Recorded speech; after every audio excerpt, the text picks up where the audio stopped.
Hey Dad, do an impression of Joe Biden explaining the plot to Star Wars. So there's a galaxy parked on the side of the a long time ago, back when I was working full time at anyway, I was the head of the embassy. It doesn't matter.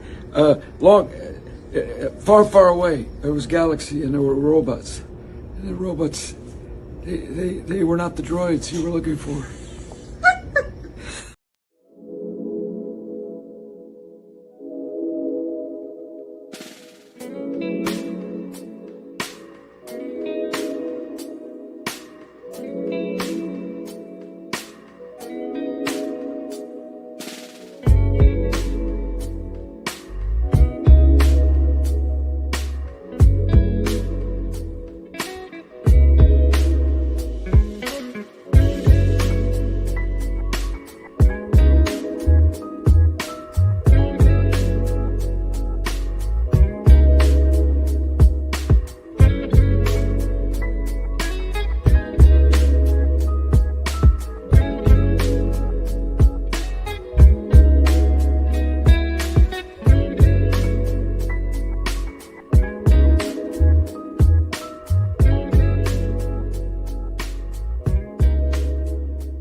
Somebody take your titties out.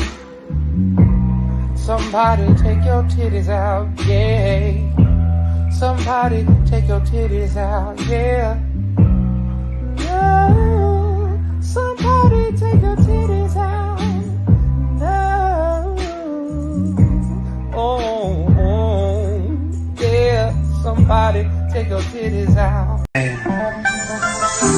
know what it's like, baby. Ooh.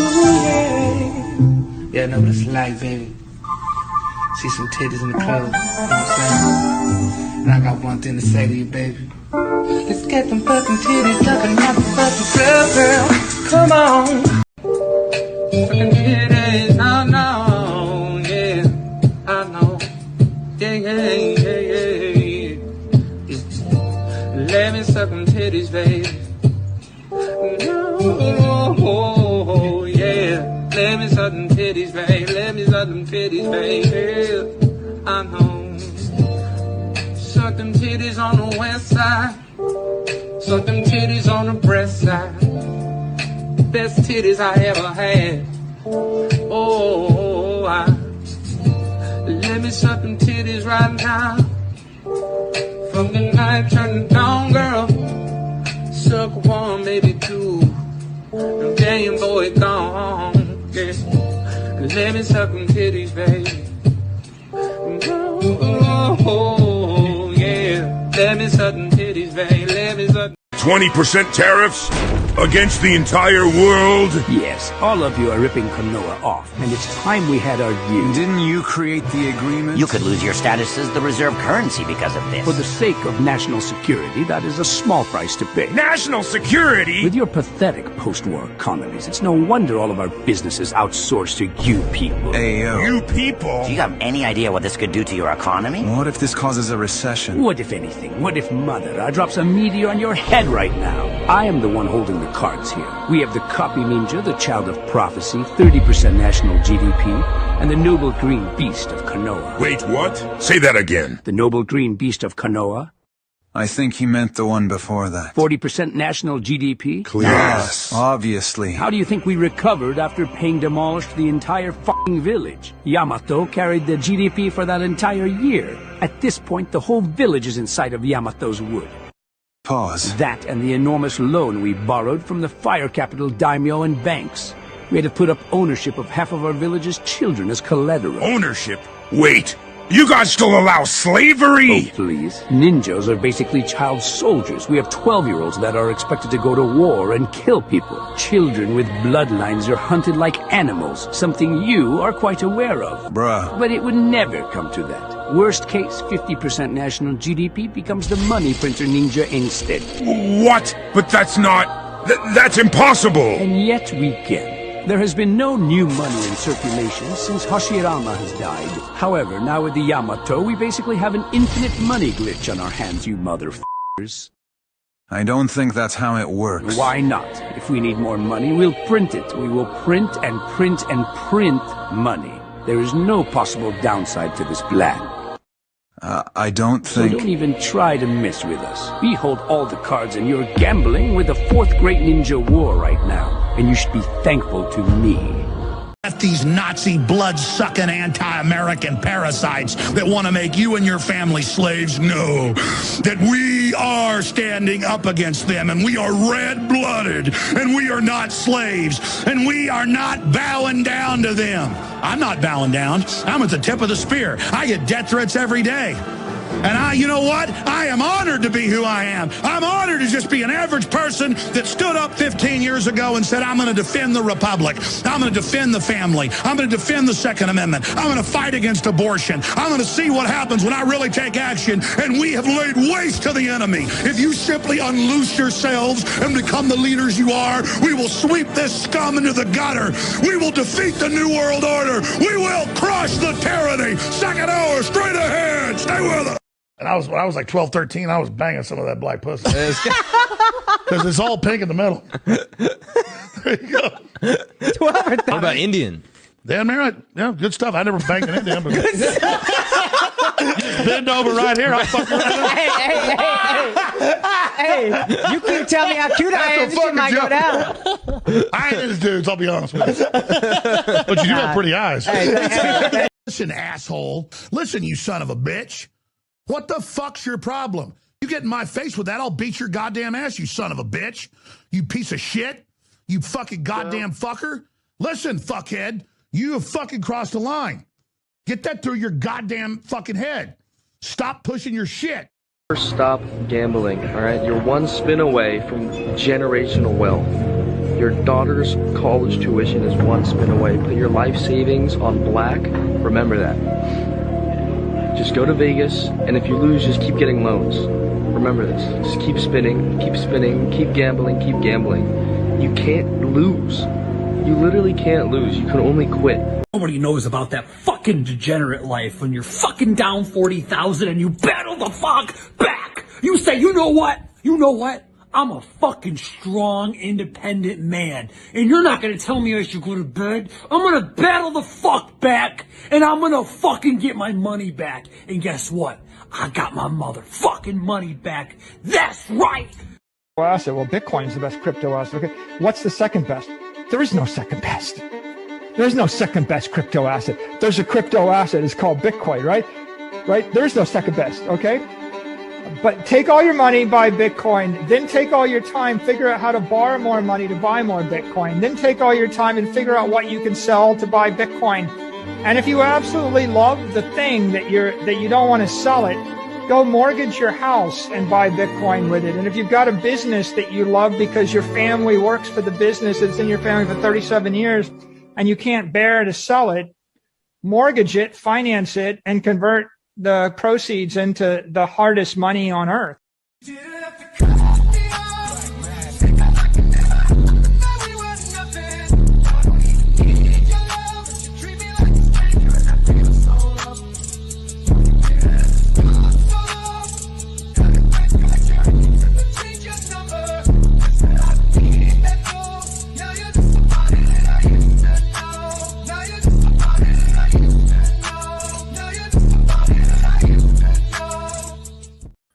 What is going on, you guys? It is Dollar Cost Crypto here with Ask Me Anything 102.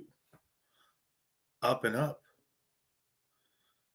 You know, those old chiggers need to goddamn shut up. Donzo did nothing wrong. What's going on, you guys? We back, ladies and gentlemen, man. It's been nonstop streaming, pretty much uninterrupted, man. The sun hasn't set on the CMC empire, you guys. That is correct, man. And for you guys who didn't DCA, listen up. Look, Clarence, mate, it doesn't matter how many times we get beat down. What matters is that we get the fuck up and we keep fucking trying. You're right, Donny. Now, who the fuck are you, mate? I'm Clarence Claymore. Who the fuck are you, mate? I'm Clarence Claymore. Say it with your fucking chest. I'm Clarence Claymore. Show me what you got, mate. Take that. Fucking touch me, cunt. Fuck, mate. We got a lot of work to do. Look what came in the mail, you guys. N2. N2 AI layer 2, baby. I'd be out walking around with this shit on. People just think it's PlayStation. Oh, gold, bro. I got even more of them. Chain, the first AI layer 2 blockchain built on Solana by niggas for niggas. LLM, Lot of Lil Money's technology. Proof of data entry scheme system. Nigga detection software. Dynamic bag chaser 1 Brilliant TPS. Nigga chain. Yeah, I'm finna bridge. I'm finna bridge. But welcome, you guys, to Ask Me Anything 102, the advanced class. You took 101. Now we go into 102. Let me see this right here. Okay. No, actually, you can buy it on their website. So I was like, all right, fuck it. I ordered it, sent it to the P.O. box. And yeah, not bad. How many of y'all actual ninjas own N2? I still own N2. Yeah. So some pretty interesting things are happening in the world, man. Let me share a tweet I just tweeted out. Just a picture, nothing crazy, right? But like just some interesting news on some of the coins right now, right? There's some huge token unlocks that are happening in the month of May that are coming up, you guys. So this is really important, right? Because let me full screen this. Okay.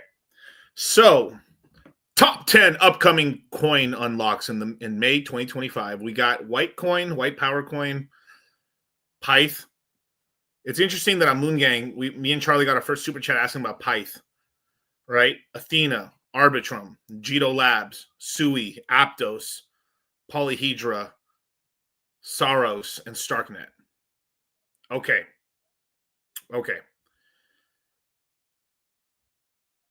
Now, obviously, we bought the Sui low, right? I mean, obviously, I like Sui. I think Sui's going to do very well. But if people start hyping, like, it's just like there's going to be some unlocks that are going to happen. So if we look at like something like Sui, right? Because obviously a lot of people are in Sui. We got about almost 3%. Yeah, we've got a pretty decent amount, like pretty much 3% of the supply coming out around May 1st. Yeesh, my God, that's a decent amount coming out. My Lord, there's a ton. Like that's what I'm saying. That's another reason why I was like, Pyth, it's cool and stuff like that, but like we'd wait until that's a lot. 58 fucking percent of the fucking supply unlocks on May 20th. Jesus Christ. 1 or 2%, that's okay. That's not terrible. Arbitrum, another 1 point. But this is just like, it's obviously like dumb, like 8%, 25%.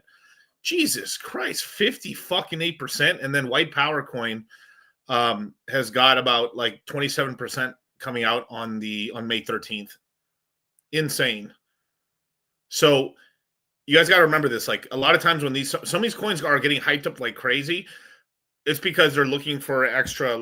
They're just looking for basically some money to come in to offset all that supply coming online, right?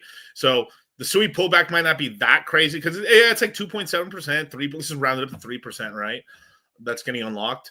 It's a decent amount, but I don't think it's gonna like, oh no, a Giga crashes really badly. But will the Sui unlock dump Sui or Moon? I think. I mean, it's going to probably sideline it, go down a little bit, and then within a week or two, it's going to be back up. So I think it's a buying opportunity on Sui. The rest of this shit. I mean, like, look at this, man. Who buys Arbitrum? Losers do. Jito, I haven't met a single person who's ever gotten to this coin. Starknet's run by a chick. Like, like that's not cool. One drunk man is more intelligent than 3 women with PhDs. Thank you so much. That's thank you so much. Thank you so much. That's Yeah, well, it's gonna be May 1st when it launches. So yeah, you could. It's probably on Friday. You can start buying a little bit, seeing how you have to. Yeah, I would just watch Sui the whole day to see how low it drops, basically. But pretty much, we got a nice open today in the stock market. Obviously, it's the 28th. That's a money day. I love throwing that woo-woo out there, but it's kind of accurate. So the weekend there shouldn't be that much problems for Sui, but obviously if on the 5th, that is May 5th, ends up opening negative, yikes, not great. Isn't Arbitrum VC run? It is VC run, and they're fucking ass clowns, ass hats over there. Don't like the whole chain. All the people's like, no, don't dump more tokens. Oh, I know. We thought you were going to let us dump these tokens, but I guess not. So we were more or less telling you. We weren't really like putting it up to vote. All right. Jeet Labs. Damn, son. Pyth. I think there's some hope for Pyth, but like I've said before on Moon Gang yesterday, a 3-hour Moon Gang where we had over a 1 hour talk of Star Wars, which is incredible. Viewership just kept mooning. Athena is just the new age. It's just the new age version of Luna, but it's just not getting that much play right now. But it's in the top 100, so we pay attention to it. I don't got a dime in Athena. White Bitcoin. I always call this White Power Coin just because I find that funny.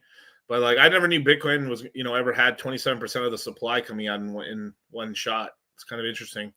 That's a lot, dude. 27%. Like you can, 1, 2, 3%. You can kind of like, all right. I mean, you get even like 5%. But dog, 27% of the supply. Fuck, that's a lot. 58%. Jesus. So just keep on the lookout. If someone's shilling the fuck out of this, like Starknet's the greatest thing alive, you guys. It's around May 15th. You know why. You know why. Exit liquidity. Afterwards, after it drops a little bit, then hey. But like I said, I do think we're heading up for the next few weeks and stuff like that. I do think we're kind of in that little zone right now. Where did I share this? Oh yeah, Trader SE. Do I get in trouble for this? Yeah. Shout out to nobody, man. I think this coin is gonna run. Man, this is so loud though. But this is the meme. I knew about this meme page a long time ago on Instagram, but I never thought they were gonna make a meme coin. But like this is pretty funny.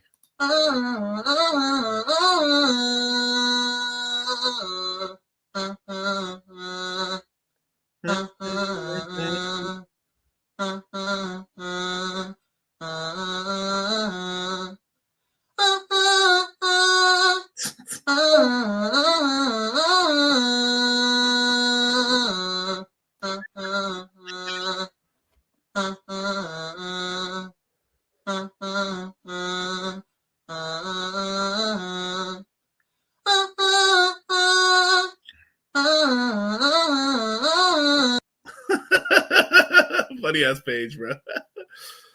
Oh yeah, well I think that's from yesterday's stream. Dan, that's really funny. Shout out to Rolo.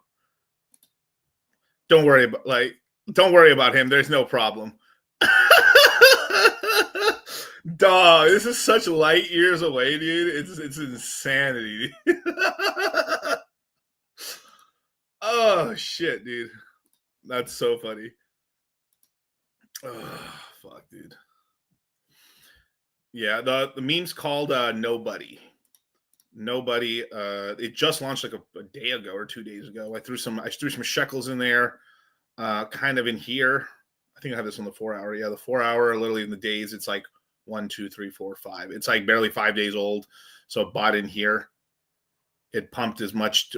It basically pumped to 30 million market cap, crashed down here to about like 2 million market cap. So I bought around like 2 to 3 million market cap range, and it's sitting at 5.5, but it's been as high as about like 8 million market cap. That happened during the nighttime. I was asleep, so whatever. But like, I think this might got legs. I think this got some legs and shit. There's a big community. It's got a 3 million subscriber YouTube channel, 7.7 million subscriber Instagram, and 22 million subscriber TikTok. I don't know. We'll see. You know, that's some marketing power there. Interesting. So I threw some shekels in it. I'm already up on the position, so like, hey, I'm happy. Let's see where it can run to. This is the only competition I've seen so far on like Penguin and stuff, or like the Pudgy Penguin coin and stuff like that, which I think is somewhere over here. Let's see. Can you? No, I might get a better shot over here if I look for it on Gecko and stuff. Let me pull it up.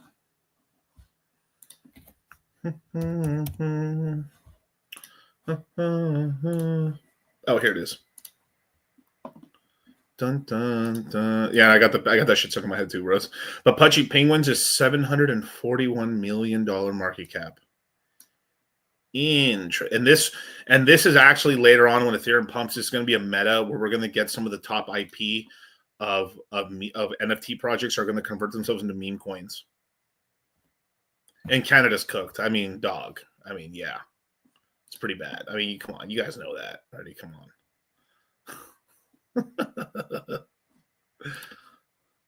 I had some guy in here. Like, I actually had a really interesting. Let me see, where is it? I think it was on my Twitter and stuff when I posted like I was going to go live.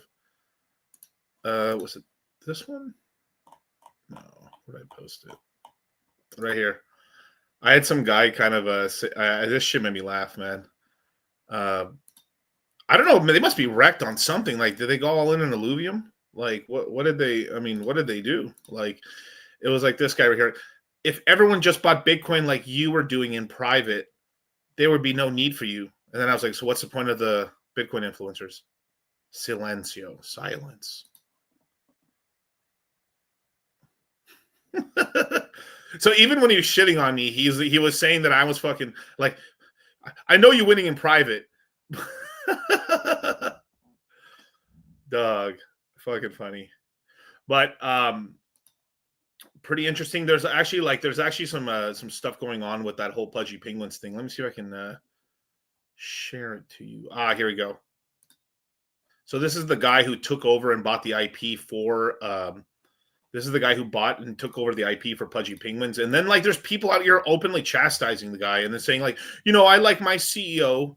I like my CEO not talking and not I like him just doing and building versus talking and stuff. Like, motherfucker, he has performed. What the fuck are you talking? This is what I'm saying. Loser fucking CT fucking Ethereum faggots. Just wait until I get. Let me see. Do I have that meme? Where did I put it? This is what this commercial was for, to protect these dudes. And since we lost these commercials, these dudes have run amok. They've run amok. So gay. Hello, you faggot. So you're a queer, aren't you? Fag, queer, faggot. What are you, a fag? Dude, the passion of that fucking white dude in the glasses, the fatter white guy in the glasses there, man. That shit's incredible. So gay. Hello, you faggot. So you're a queer, aren't you? Fag, queer, faggot. What are you, a fag? Our childhood. You asked why America was great. That was a commercial running about anti-bullying, and dog, everyone I know laughs at that commercial and just dude, I wouldn't miss it for the world. Everyone always laughed at that commercial. But so here's the guy, not the founder of Pudgy Penguins, but this is the guy who bought the IP, the intellectual property, essentially kind of took over, did a community takeover, and essentially revamped and brought Pudgy Penguins from being dog shit nothing to having a collection in Walmart, getting it well known, launching a meme token that's successful. I mean, just overall winning, and fucking loser Ethereum dudes talking shit. This is how I like hearing. This is an example of founders talking their shit how you're supposed to do it. Listen up. In the next 5 years, the Igloo will be a multi-billion-dollar company. We will be the #1 NFT project. We would have beaten the punk. We will have a coin in Pengu that's north of $10 billion. We would have launched Abstract to be a top 5 blockchain in the world. I will have turned Pudgy Penguins into a global IP, the likes of which of a Hello Kitty. And I will have cemented myself on the Mount Rushmore of crypto. In the next 5 years. Hey, ambitious, yes, but it's better than saying imagine you're the founder of imagine you're the founder of Jupiter, and you're I don't care about the price. I'm in it for the tech. Loser talk. You need confidence. Hear that shit again. Let this fucker talk his shit. In the next 5 years, the Igloo will be a multi-billion-dollar company. We will be the #1 NFT project. We would have beaten the punk. We will have a coin in Pengu that's north of $10 billion. We would have launched Abstract to be a top 5 blockchain in the world. I will have turned Pudgy Penguins into a global IP, the likes of which of a Hello Kitty. And I will have cemented myself on the Mount Rushmore of crypto.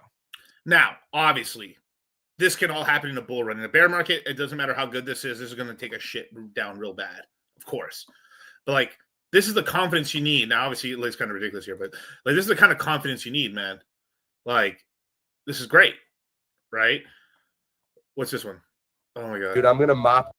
Oh, there's more, bro. Screw the money. Screw it. I mean, those things are relevant. Obviously, I'm a businessman and I have a family, and those things do matter. Don't get me wrong. When I wake up every day in the morning, I'm and I look at the price, whether it's the floor price, I'm looking at it through the lens of who's beating me. This is a legacy play here, and this is about putting this on the Mount Rushmore. And if I'm being honest, OG, ultimately they all regret it. There isn't a venture investor who passed who I don't bump into, and they're dude, that was our biggest mistake. My business practice and how we run this ship is an artistic masterpiece. It's a little bit of a dark fuel, but it's powerful fuel in the sense that dude, even now, there's a bunch of people in the meme space that are Pengu, right? No, dude, I'm gonna mop everything. Everything that you're betting that you think is gonna be better than this, I'm gonna mop it. If you think there's another NFT that's gonna come out and be better than this, good luck, I'm gonna mop it. As long as I'm around, as long as I'm standing, as long as I'm alive and running this company, if you think that your bags are gonna mop mine, you have another thing coming for you. Screw the money. Screw it. I mean, those things are. That's the level of shit talking we need to bring, the testosterone we need to bring into the crypto space. Enough of this Ethereum like lame shit, dude. Like, as a matter of fact, I'm gonna like and retweet that shit, man. That's fucking tight, dude. But like, that's the level. I mean, hear that shit again. This is the level. Founders need to this like grow and pair. We need to just get everyone on testosterone and trend. Screw the money. Screw it. I mean, those things are relevant. Obviously, like I'm a businessman and I have a family and like those things do matter. Like, don't get me wrong. When I wake up every day in the morning, I'm like, and I look at the price, whether it's the floor price, I'm looking at it through the lens of like, who's beating me? This is a legacy play here. And this is like about putting this on the Mount Rushmore. And if I'm being honest, OG, ultimately they all regret it. There isn't a venture investor who passed, who I don't bump into and they're like, dude, that was our biggest mistake. My business practice and how we run this ship is an artistic masterpiece. It's a little bit of a dark fuel, but it's powerful fuel in the sense that like, dude, even now, like there's a bunch of people in the meme space that are like, Pengu, right? Like, no, dude, I'm going to mop everything. Everything that you're betting that you think is going to be better than this, I'm going to mop it. If you think there's another NFT that's going to come out and be better than this, good luck. I'm going to mop it. As long as I'm around, as long as I'm standing, as long as I'm alive and running this company, if you think that your bags are going to mop mine, you have another thing coming for you. Screw the money.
Oh my god. No, the alpha I gave. No. No. Listen, asshole. Listen, you son of a bitch. What the fuck's your problem? You get in my face with that, I'll beat your goddamn ass, you son of a bitch. You piece of shit. You fucking goddamn fucker. Listen, fuckhead, you have fucking crossed the line. Get that through your goddamn fucking head. Stop pushing your shit. And that's all I got to say about that. You imagine I pull a Forrest Gump and like, man, that was beautiful, man. And that's all I got to say about that. I walk off. I don't talk about it anymore. We got safer buy into this crap. Oh, bro, for sure. It's a meme coin. Duh. The dog. That's like 99%. The cycle is the meme cycle. Like, dog, it's the ETF meme cycle. That's exactly what, like, it's exactly what, like, is happening. Look, most influencers got you into pudgy penguins here. Probably here. Dude, keep buying. Oh, shit. Shit. Now, here would have been nice for sure. 30% of a penny. It did a very, very nice move last 3 months. Look how violently that bitch was. Let's market cap that hoe. 200 million market cap. Ooh. Shot up pretty nice. Half a penny. Right now is looking like a time. I'm going to throw it back into pudgy. I like founders like that talk shit like that. I like founders that talk shit like that. I think that's good. I'm investing right now. Like, I'm investing into coins right now. I'm putting positions out right now. Pudgy's going to be one of the positions I'm going to throw into right now. It has merchandise. He has the IP. There are merchandising rights. He's had it in a Walmart before. Does that mean maybe he can put it in Walmart again, or he could at the very least go into somewhere else? It's interesting, you know. I think, who knows? I mean, the thing is like, hey, I'll probably put a decent amount of money into this because its all-time high is what is it? About 6.8 cents. So To get back to its all-time high is about a 6.8x from here. Or let's just call it a 6x. I'll take a shot on that. And that's why I'm also taking a shot on Nope as well, because I'm betting on jockeys and shit. Decent 5 fig. Yeah, 5. I'm throwing 5 figs into it for sure. I haven't decided how much, but I mean, like, probably, I don't know. I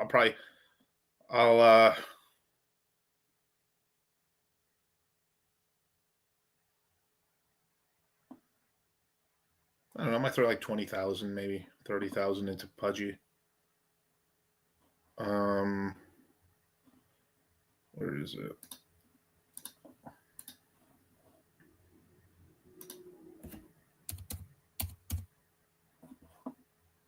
Nobody's another good one right here. I think I showed you guys this chart already. Bam. Look at that. Obviously, like, that's being run by another team, but it's still cheap. This one's a little more riskier, but lower cap, but it has a lot of marketing arms and has a potential to be sold. I can see this being sold in Targets, versions of this and stuff. So I'm like, okay, I'm willing to ride it out, get some multiples, take profits, and let the rest ride heavy duty and stuff like that. And it's cheap enough now that fuck it, let's see what happens. I've risked some capital already on Nope already, or on Nobody, right? Did I hear Sui's going to drop on Friday? Probably, yeah, with the supply that's coming online. Hopefully it doesn't got to get all dumped, but yeah. Pudgy versus Pepe performances bull run. Pepe's already ass fucked Pudgy in the ass. I mean, it's just Pepe started at a much lower market cap and just went way up higher. Just dollar for dollar, right?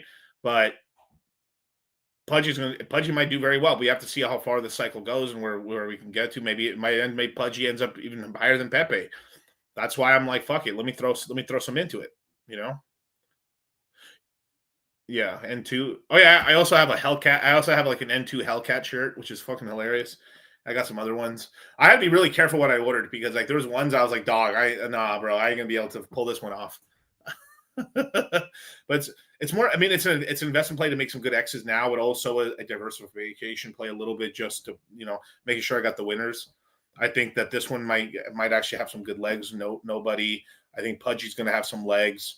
We'll look out for other ones. I mean, like at some point, if Pudgy starts getting even higher in market cap, you might see the punks. You might see the Bored Ape Yacht Club try to make a coin or something like that, which I wouldn't be shocked. You're going to see a lot of like the top NFT projects because NFTs have failed effectively.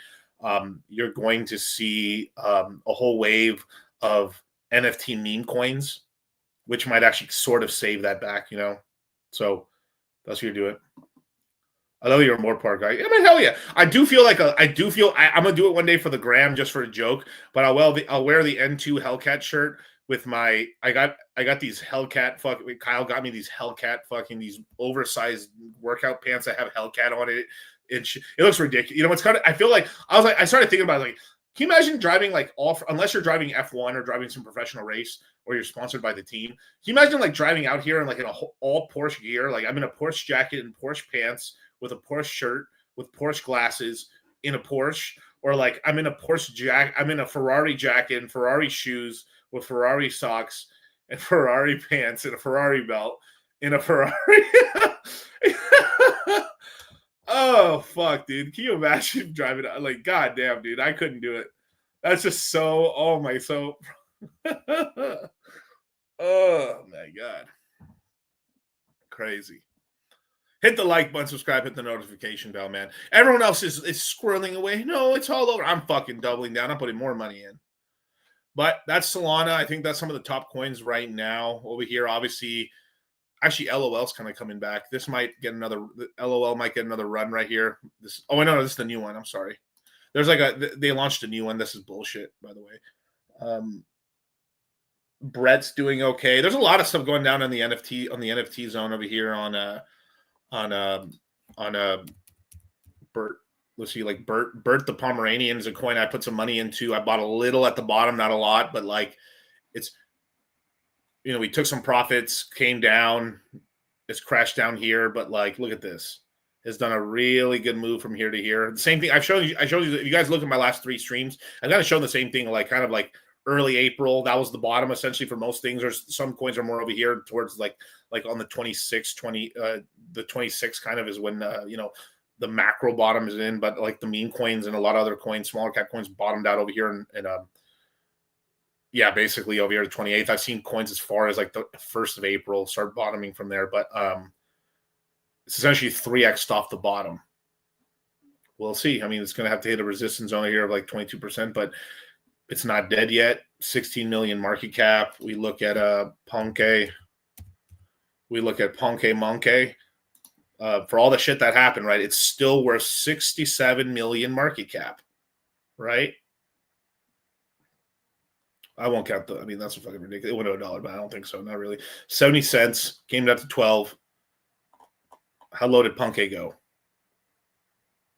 It 2x'd off the bottom. So it hit 6 cents up here. Still worth 67 million market cap. Most meme coins went to 0. Still, Toby, bros, okay, that is not my coin. That was Charlie's coin. That's not my coin. I like Toby. Do I have Toby? I don't even know if I have Toby. I might have some Toby. But like, I hope it comes back. I'd have to look at Toby, but we'll have to see. That one might have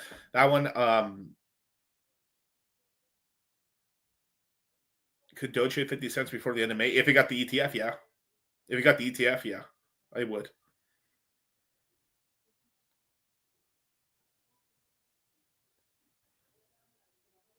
I can't stand that motherfucker Toby right now.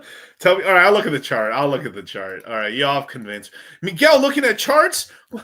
What? This must truly be the bottom. God damn, wait, hold up. I gotta really zoom in here. Well, the bottom, it 2x off the bottom, technically. It was 100,000. Now it is 200,000. Yeah. Oh. Give me cock, give me wife, give me children, give me this, give me that, kill my enemy, kill my enemy, kill my enemy, give me, kill my enemy, give me. Anyone that doesn't want me to succeed, die by fire, die by fire, die by fire, die by fire, die by fire. Give me this, give me that, kill my enemy, give me that, give me this, give me die by fire, die by fire, die by fire, die by fire. Now, Alex 7, right? He just said, Miguel, 140K Doge or 35,000 ADA. I would do like 110 Doge and put the rest in ADA, something like that. That's the way I do it. But, can you drop this in the Citadel? Drop what? Hexus, what do you mean? Drop what? Die by fire, die by fire. This GIF? What GIF? Dog, what are you talking about? What do you think about Metis? Metis ain't doing shit until Ethereum really pumps, but I think the pump is coming. I think, I think we're going to have Doge is damn near guaranteed, bro. Yeah, I mean, it's just like, the Cardano founder had to snake himself into the government to try to if he didn't do that, dude, I think Cardano would have slipped into the abyss. He's over there now because he slipped into the government a little bit. He's not talking shit like, I always told you that goddamn Ethereum ain't gonna be here in 10 goddamn years. Some of us out here, we're real confident of that, so they're not really updating their technology. Ethereum's still gonna be here in 10 years. There's motherfuckers still using Windows, still using Vista, still using XP, dog. There's Linux, motherfucker. It'll always be here, bros. Enough.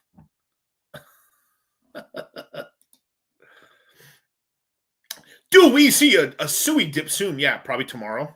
If there is one, it might only be 5%, 10% at most. But the best time to buy would be the drop on that. You have to watch it all day to get into the SUI drop. I mean, I'll pull up SUI. Since everyone that's what the people want.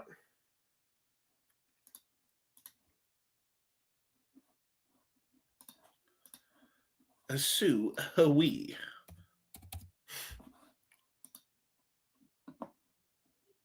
Would you grab them doors and put them legs down low?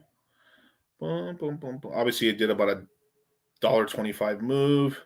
It's currently here $3. I could see it hitting like 290 on that 3 because it's got 3% of the supply coming out in T-minus 3 days, Thursday. Love the shirt, by the way. Thank you, Metal Bacon. I appreciate you, Metal Bacon. Did you see Pump That Tires is back on? Do you think it'll be successful? I think it is going to be successful. It is successful. It is working.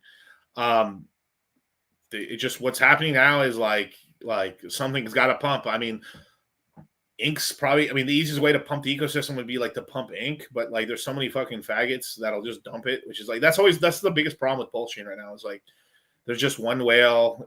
I mean, fuck, I'm not gonna name these assholes, but like. They just need to stop being bitches and just let it fucking appreciate in price. We need to be above SAC. At least get us to SAC. If we were just like 20, 30, like if Pulse Chain was like 30% above SAC, we'd be in a much better position. We could have a nice meme coin cycle in Pulse Chain, and then that burned more Pulse Chain away, that burned more Pulse X, and that sort of stuff, you know. Jewel. I still have a lot of Jewel, actually, believe it or not. Yeah, but yeah, Sui should go down a little bit. I mean, it could be a nothing burger, really, because maybe that supply comes unlocked, but they don't do anything with it. But, like, it is, 2.71% of the supply. It's a decent amount. It's like, what did they say, like $300 million or something, or $200 million of supply. It could get dumped, So we'll see over the next couple days. Then the bigger days is going to be Friday for Sui, and it's going to be Monday on the 5th. Of May 5th and stuff, just because the open could be negative. So with that extra supply on board, and then it like, let's just say the stock market opens like red, then Sui can get dumped down. I do not believe Sui will go back to like here. Like Sui is not going back to $1 below $2. That ain't happening. That ain't happening. Yeah, that ain't happening. Right. But like you could probably see something like $2.99. 280, yeah, that's totally possible. That's totally possible right there. That seems like a realistic kind of like come down if you're from the peak of like almost 380, it coming down $1 from that. That's about right. If we were going to get a little drop there, or maybe it just kisses $3 or 290 or something like that. But 280, like that seems about right for where Sui could go with the unlock, and then we get a negative open on the next Monday. That could be about right. If your Sui bags are packed, then don't got to worry about it. But like just because everyone keeps asking about it. Thank you so much. Yeah, if you guys wanted your question read, super chat away, $5 and up. And yeah, let me know and stuff like that. But I'll read them in a bit and stuff. But yeah, let's check out Jewel. I haven't seen the price of Jewel in a while, man. Can't spell Jewel without saying a specific word here. Jewish niggas. What's up, nigga? Did I tell you last time you come around here, I'm gonna fuck you up? Now I'm finna get my Jewish niggas. We gonna stab your neck with my bristle knife. We gonna fuck you up, take your money, take your bitches. Shit, better back the fuck up before you get smacked the fuck up off top, nigga. Oh, wow. DeFi Kingdoms is up 11% today. That's nice. Let's see. Pretty much bottomed out here. I'm gonna have to pull this one up on the fucking on the old Dex screener. Can't spell jewelry without Jew. And what's the most accurate one? Would you grab them doors and put them lights down low? And we're getting very different prices right now. I mean, obviously, this is very thinly traded right now. I don't like to use this one because, I mean, it's the longest pair and stuff, but like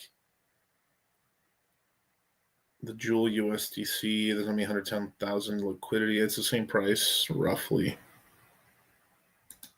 All right, we'll use this one.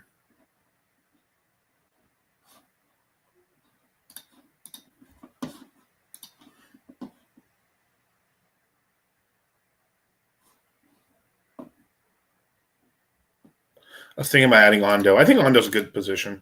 Like Ondo's one you have a little bit more time to buy, unless but obviously the upswing. And so I think you have a little more time to buy on Ondo, but like, yeah, sub-$1, buy your fucking Ondo, basically. But yeah, Ondo is just one of those things you put on the checklist. Like, damn, today's a bad day. That's where you swing. The only time, I wouldn't be buying Ondo. You get out of your position if you start hearing news that, like, I don't know, BlackRock's no longer working with Ondo. You start seeing a lot of that kind of crap. You're like, yeah, it's time to get the fuck out of here, basically. We look here. Where are we at? Not on a 2x. Or is that? No, just slightly pumped a little bit. But, yeah, one of the game fights is still alive. But, I mean, my God, it was... at 5 cents and stuff. We had a little pump on this, but like, let's see the weekly on this shit. This is where we're at. This is where we were.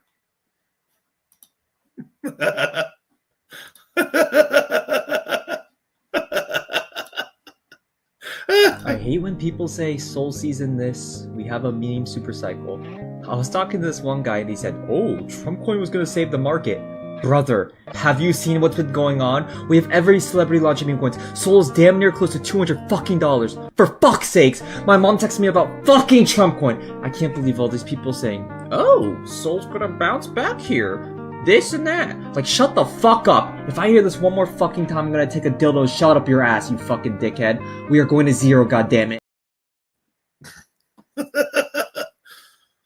We'll see. I mean, they're still developing. I met the main dev for like Jewel and stuff at Consensus and shit, and nice guy, kind of a neckbeard sort of guy.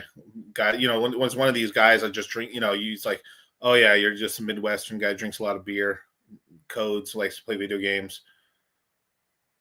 He's like, yeah, I'm just gonna keep doing this forever. I'm like, dope.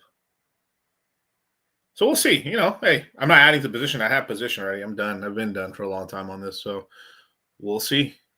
Another game fight Jewel. Oh, shit, dude. Yeah. Let me just close some tabs. Let me just...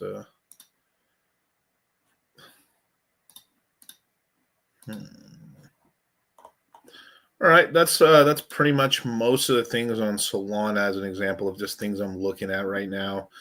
Everyone's fucking losing their mind over this house token shit. Yeah, one house, one token. They're doing like, yeah, this is the whole meme right now that basically, yeah, Dev got exposed as a real estate agent. You know, you own one house token, you be able to buy one house. It's all that shit right here. So they're trying to pump this narrative a little bit. But it, you know, there's coins that did much better moves and stuff, but we're just beating the whole thing. But this might be something to pay attention to a little bit. Kind of funny. I don't know what's the whole supply in this shit. Maybe we guess 1 billion, right? Pooled house, 14. Oh, it's pretty low supply, I guess. Let me look.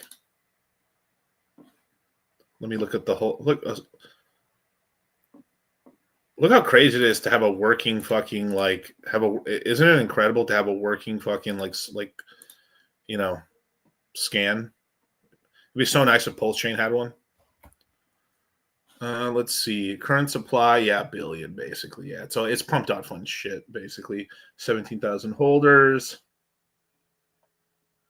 Let's see the biggest whales in here. Pretty much the founder thing. He's got 2% of the supply. 18,000. You got this pumped out fund. When you see anything like this, that's usually the liquidity pools. So you got 1.5% of the supply. So you got a decent amount locked up here. It's still less than 10%. Well, let's see. 2, 1, 2, 3, 4. You got almost 9%. You got like 9-ish% here, more or less. With that, so you got 10%. You basically got 10% locked up between here and here. 9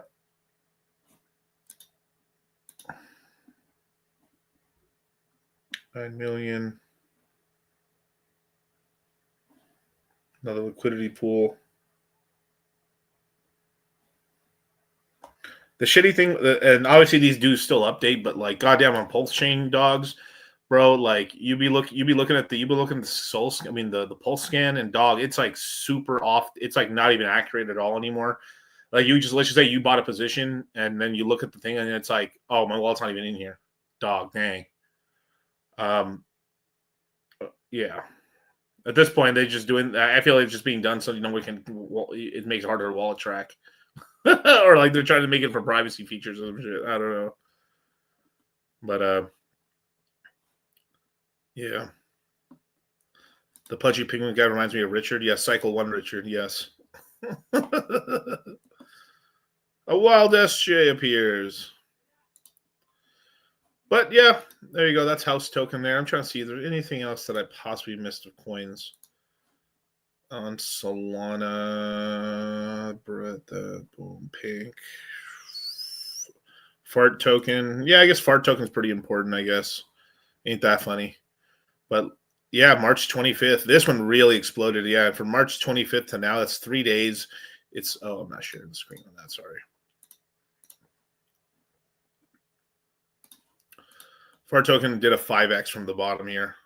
VC backed. So this is going to be one they're going to have on TV all the time. This is going to be like one of the TV tokens they're going to talk about all the time. Fart token today is now worth more than this company. Fart token, and that's kind of the main thesis of the whole thing is basically they're going to talk about this token on TV, and it's going to be about farting. So it's like fart token. Fart token is one of the is worth billions of dollars. Fart token, and then these guys, because they're on TV, and then TradFi, they can say fart on TV. They'll just say fart. Like, I can't believe these people are investing into fart token. Oh, fart doing real well. This is a nice shitty coin. That's what's happening. Yeah. So. Eco on Sonic. Yeah, I'm going to head over to Sonic right now. But that's about it there. We got Pulse Chain real quick. PulseX, yeah. PulseX not bad. It's recovered pretty good from its lows. I think it was 17. It's up now. Yeah, like 5 points right here. That's not bad. It's at 24. Incentives done it okay. That's done okay. Beast. I don't know what that is. Just leaving it alone. Bullish, kind of bullish. Let's go top tokens. Flex Boost, Finfire, Mooney. I mean, there is meme coins on here. I'll give it that. So there's pumps and stuff. There's nice little moves, right? The new teddy bear. 6.2 million. Remember that was $1 million? Yep, it's done very well. That's, there. It says token. Solid X. I don't know. There's things I've heard with like what's going on with this project and the whale in this project and shit. I don't know, bro. I don't know any. Mona Lisa. I don't invest in women tokens.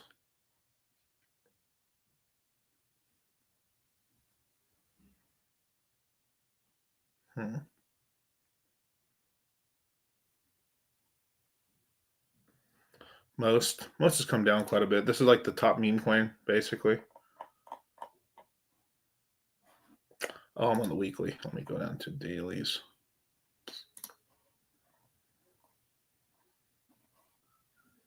The 25th. Yeah, it looks like the 25th has really been the fucking that was really like the average day. Everything. This is up a little bit, like 15%, because Pulse Chain hasn't gone up for shit either. That much.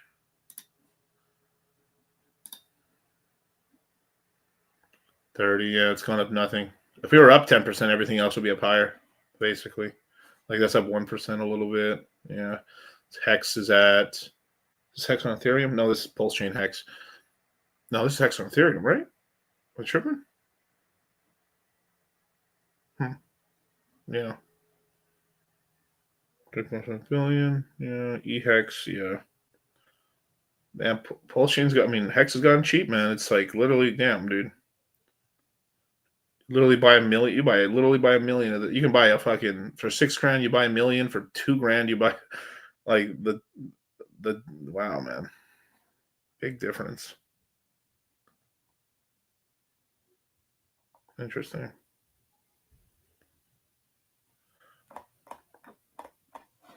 I guess let's look at Sonic now.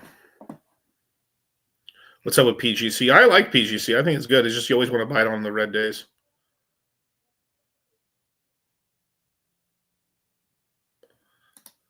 Aflac.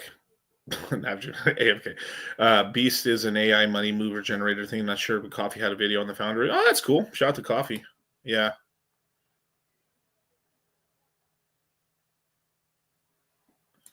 Funny enough, Crypto Sloth's random pump that tire coin is holding up K Lizzie.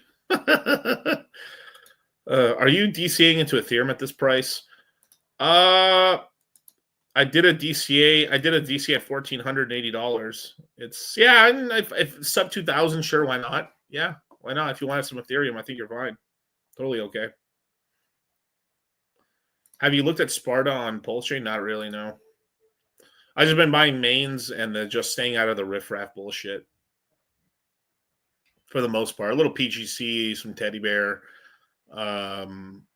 mostly PulseX and some eHex and PHex, pretty much.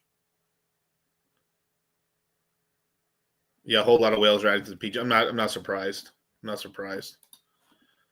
But let's look first, man. The Eco token, man. Good token. I'm gonna have this homie on the YouTube channel pretty soon for an interview. I think this one's a steal right now, man. There's so many places to yield. There's so many places to yield from this token. Same thing like the 25th, right? Yeah, 25th. Boom. It's pumped up here to there. 26.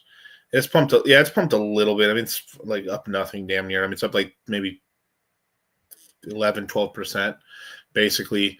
But good yield farm token.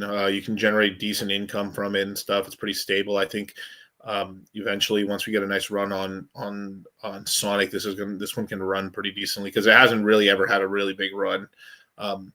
It's about like 66%. It did a 60% crash from its all-time high, at least for the body of the candle, not up here.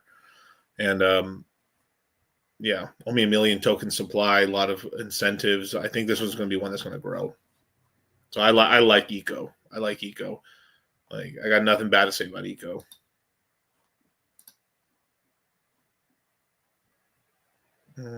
We got Shadow here going to $28. And let me look at the price of Sonic right now. Our boy, $24 right now is, I think he's in Dubai right now. He went to Dubai for a conference. I think it's at 2029 token conference in Dubai he's at right now. So we were trying to make an interview happen, but we're going to still try to get one out this weekend and stuff like that. But pretty interesting. Look at this shit. Ricky, bro, when do you think Sonic's going to start moving? I'm starting to feel like Ethereum, dude. Dog, bro, chill. You're fine, dude. It's going to move. Like a few weeks or less, I'll start moving. Don't start acting like the sit down, brother. But yeah, this is at 28. 28 is a decent. That's pretty good, man.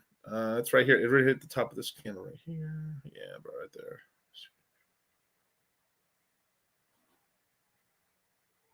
Really big zone. It has to stay. I think this, Shadow has to stay above $20.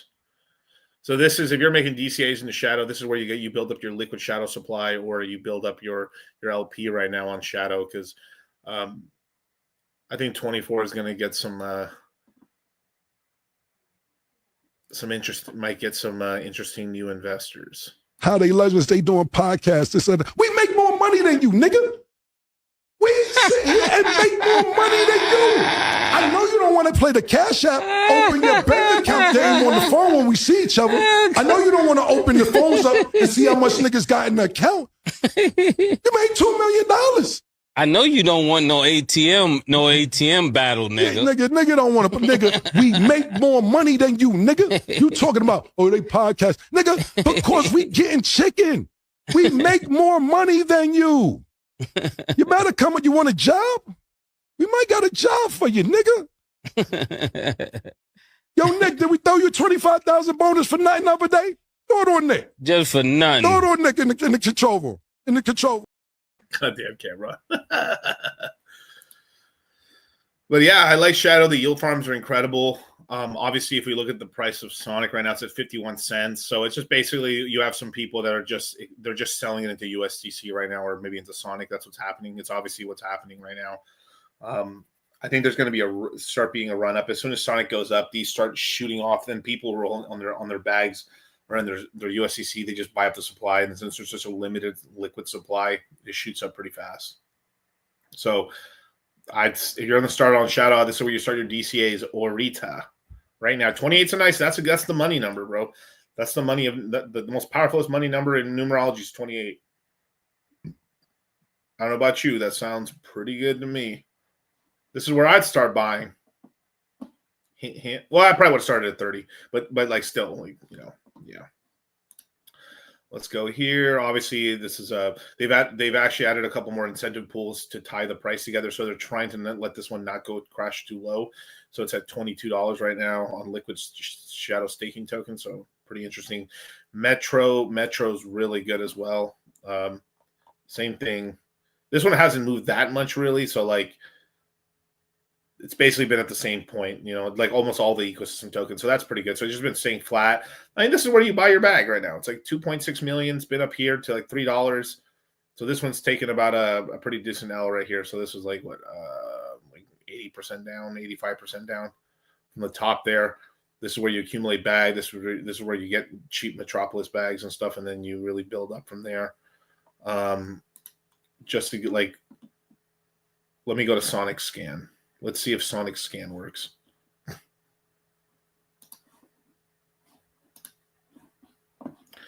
No way, you guys. Sonic Scan works, you guys. How does Sonic Scan work? Incredible, bro. I'm so not used to it, you guys. Here, I'll put it.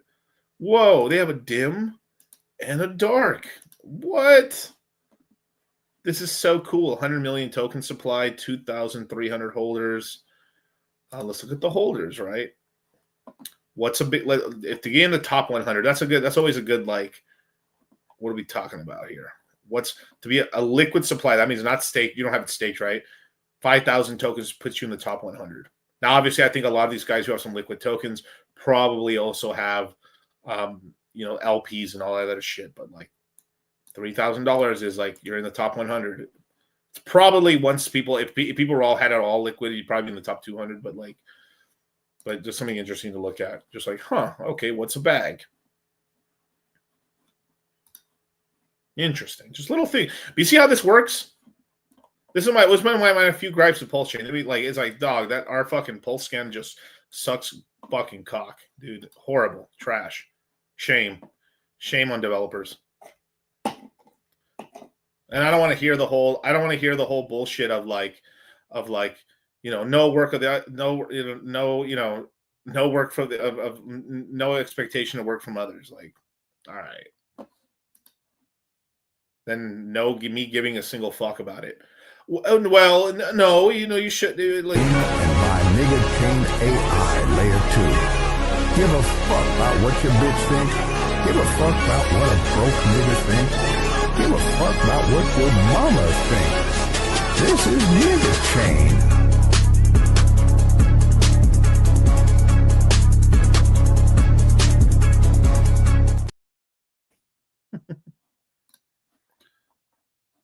I'm one of the few dudes saying that I think we're going to be taken off. I really do believe so. I mean, of course, outside of the Fire Nation attacks, I mean, some ridiculous shit, of course. If a global war happens, dog, I mean, we're all fucked on that one. Sorry. But besides that, so we have expectations over here. Yeah. The same thing with some of these, bro, I'm not going to get into it, bro, but anyways, let's just keep going. But, yeah, I mean, look, if you look at the chart, bam, down bad. That's when you buy. And look, it's almost all of them are like right here, right? You see how like these chart fags always do the same shit. Look, where's the, look at the price. Where is it at over here? They're like, well, I mean, dude, it's like, bro, chart dudes are so easy to predict for the most part. Dogs, I mean, it's just so like, you see how there's a line right there, the current price, where'd it go? Tell me I'm lying that people don't paint charts like they're painting the chart like this. Come on. We need it's so once you open yourself to the matrix and you see what's happening, like oh look, the support from back in the day. I guess this is here where it's gonna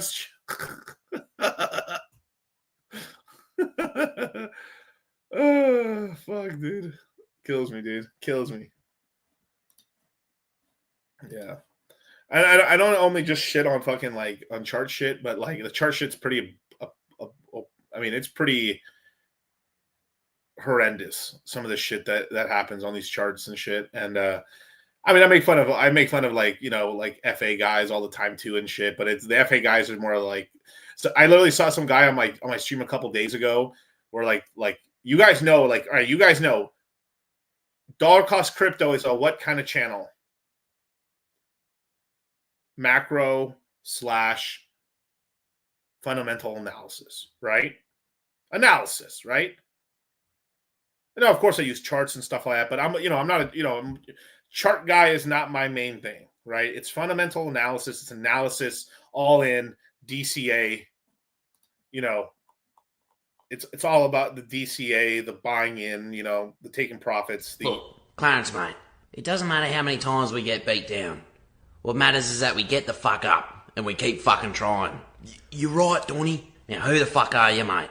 I'm Clarence Claymore. Who the fuck are you, mate? I'm Clarence Claymore. Say it with your fucking chest. I'm Clarence Claymore. Show me what you got, mate. Take that. Fucking touch me, cunt. Fuck, mate. We got a lot of work to do.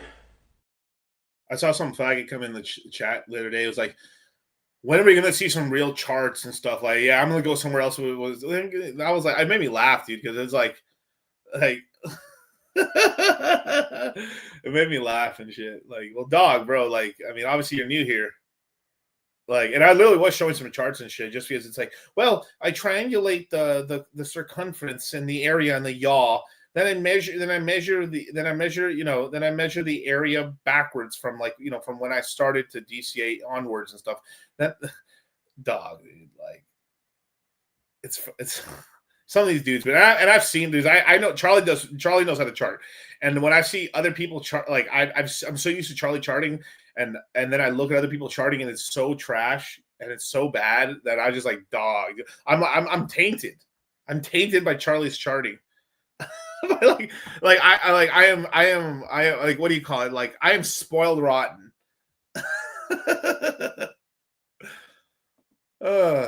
Lordy Lord. But Metro, I like Metro. It's pretty good. There's a lot of big news happening right now with like Beats, and so this is Stake Beats. That's just Beats. That's just like Stake Beats right there. But like Beats, let's see how Beats is doing. God damn. Is this the old chart? This might be the old chart. No, this is just for this chart. Wow, okay. Obviously, no, this is just wrong because of like the price spike and shit. But like, if we look over here, what is it, May 25th? Yeah. This one has a semi bigger move, but there's a lot of great news. This is a very well capitalized like protocol, plenty of money, generate pretty good yield. I think they're going to have their day in the sun in this bull run we're going into. And there's some very interesting like, here, let me pull up an article for you guys of just shit that I saw. I saved this because I thought it was really interesting. So let me pull this up. Yeah, it is. No, definitely. But yeah. So where's Raphael? Yeah. So Charlie's sending crypto mindset course. Crypto's really just all about support and resistance areas. Definitely. And it's always in crypto's always this whole thing of like who's the dog and who's the tail, right? Of like the news, like this is the big fight that all the FA guys get into with like TA guys. This is like the ultimate. This is the fight right here. Okay, the whole fight is this. All right, chicken and the egg thing right here is this. Holy shit! North Korea attacked South Korea. The markets crashed. And then that happens, right? Okay. And then chart guys will say, well, we saw it in the charts first, so it didn't really matter at all. Well, no, where in the chart before North Korea attacked South Korea did it tell you that the chart was going to take a fat fucking shit? Well, this is why, like, now obviously, like 9 times, usually you don't get these big events. So those big events, like that is the one thing a chart guy is like a lot. Charlie's not in this camp, but the chart dudes can never admit this, that their charts don't tell them everything. It's in absolute terms. It's fucking true. Fucking China attacks today. Where in the chart did it tell you that China was going to attack Taiwan today, and you knew about it? Well, you could obviously tell here that like things were tightening up. And it's like, no, where, bro? One news event can change the chart, just like one whale can dump. You will like a giant whale in an ecosystem decides to shit the bed and nuke it. Like look at OM. Like here's an example. Here we go. Like I'm getting on my fucking horse here now.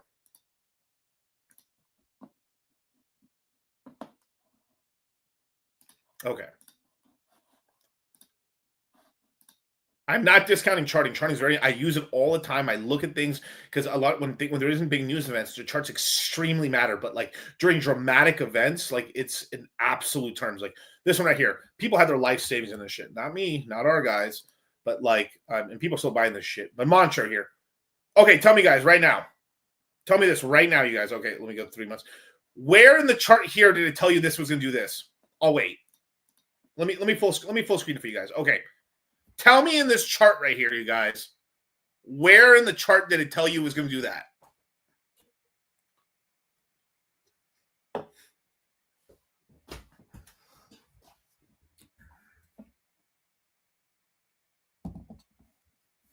I'm waiting. Well, obviously, Miguel, you don't understand. I'm like one in the butt, like one in the puss and one in the butt right here, Charlie Miguel. This is a classic. This is a classic bullish divergence here, and this usually leads to rugging and stuff. And obviously, you could tell that she didn't like it, and then obviously she didn't go for it. Got it. Okay, now I didn't know that.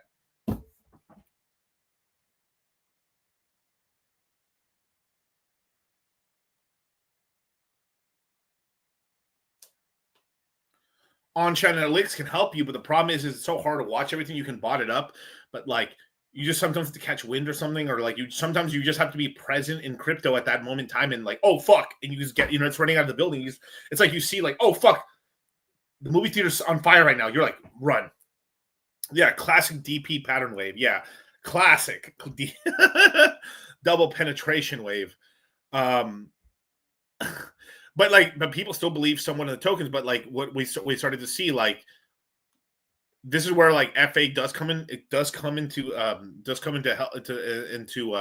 this is where FA fundamental analysis of the tokens. Charlie does do analysis, so this is why like his charting is a lot and extremely better and pretty fucking accurate. Now, obviously, no one's perfect, neither me. Like sometimes, like even I'm not that. Like there's some you just can't be like you just get sideswiped by something. Right. But I like FA guys or fundamental are just much more open to that being like, yeah, we can just have cataclysm happen out of nowhere. And same thing, Charlie says that too. We can have a black swan happen. Most chart guys cannot let their ego out the door. The ego is like the death of the ego is so hard. We all have ego and we need ego to survive. But like man, dude, that's why I always made fun of in the past, like the price could do this, but it also could do this. But also, if this happened, that could happen.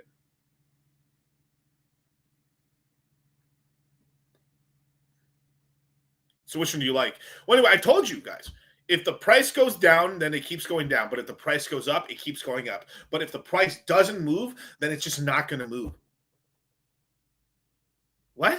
So which one do you think is going to happen? I told you already. If I can't, like, if the price doesn't move, it's not going to move. But if the price goes up, it's going to keep going up. But if the price goes down, then it's going to keep going down. Which one do you think that's going to happen? I just told you. If the price doesn't move, it's not going to move. But if the price goes up, it's going to keep going up. But if the price goes down, then it's going to keep going down. I don't know how simple what I'm saying. Like, I don't know how I can break it down to you any simpler than that. Okay, but you're not telling me which one you're kind of leaning towards. I'm leaning towards what the chart says. Dog, tell me which one you think might actually happen. Please.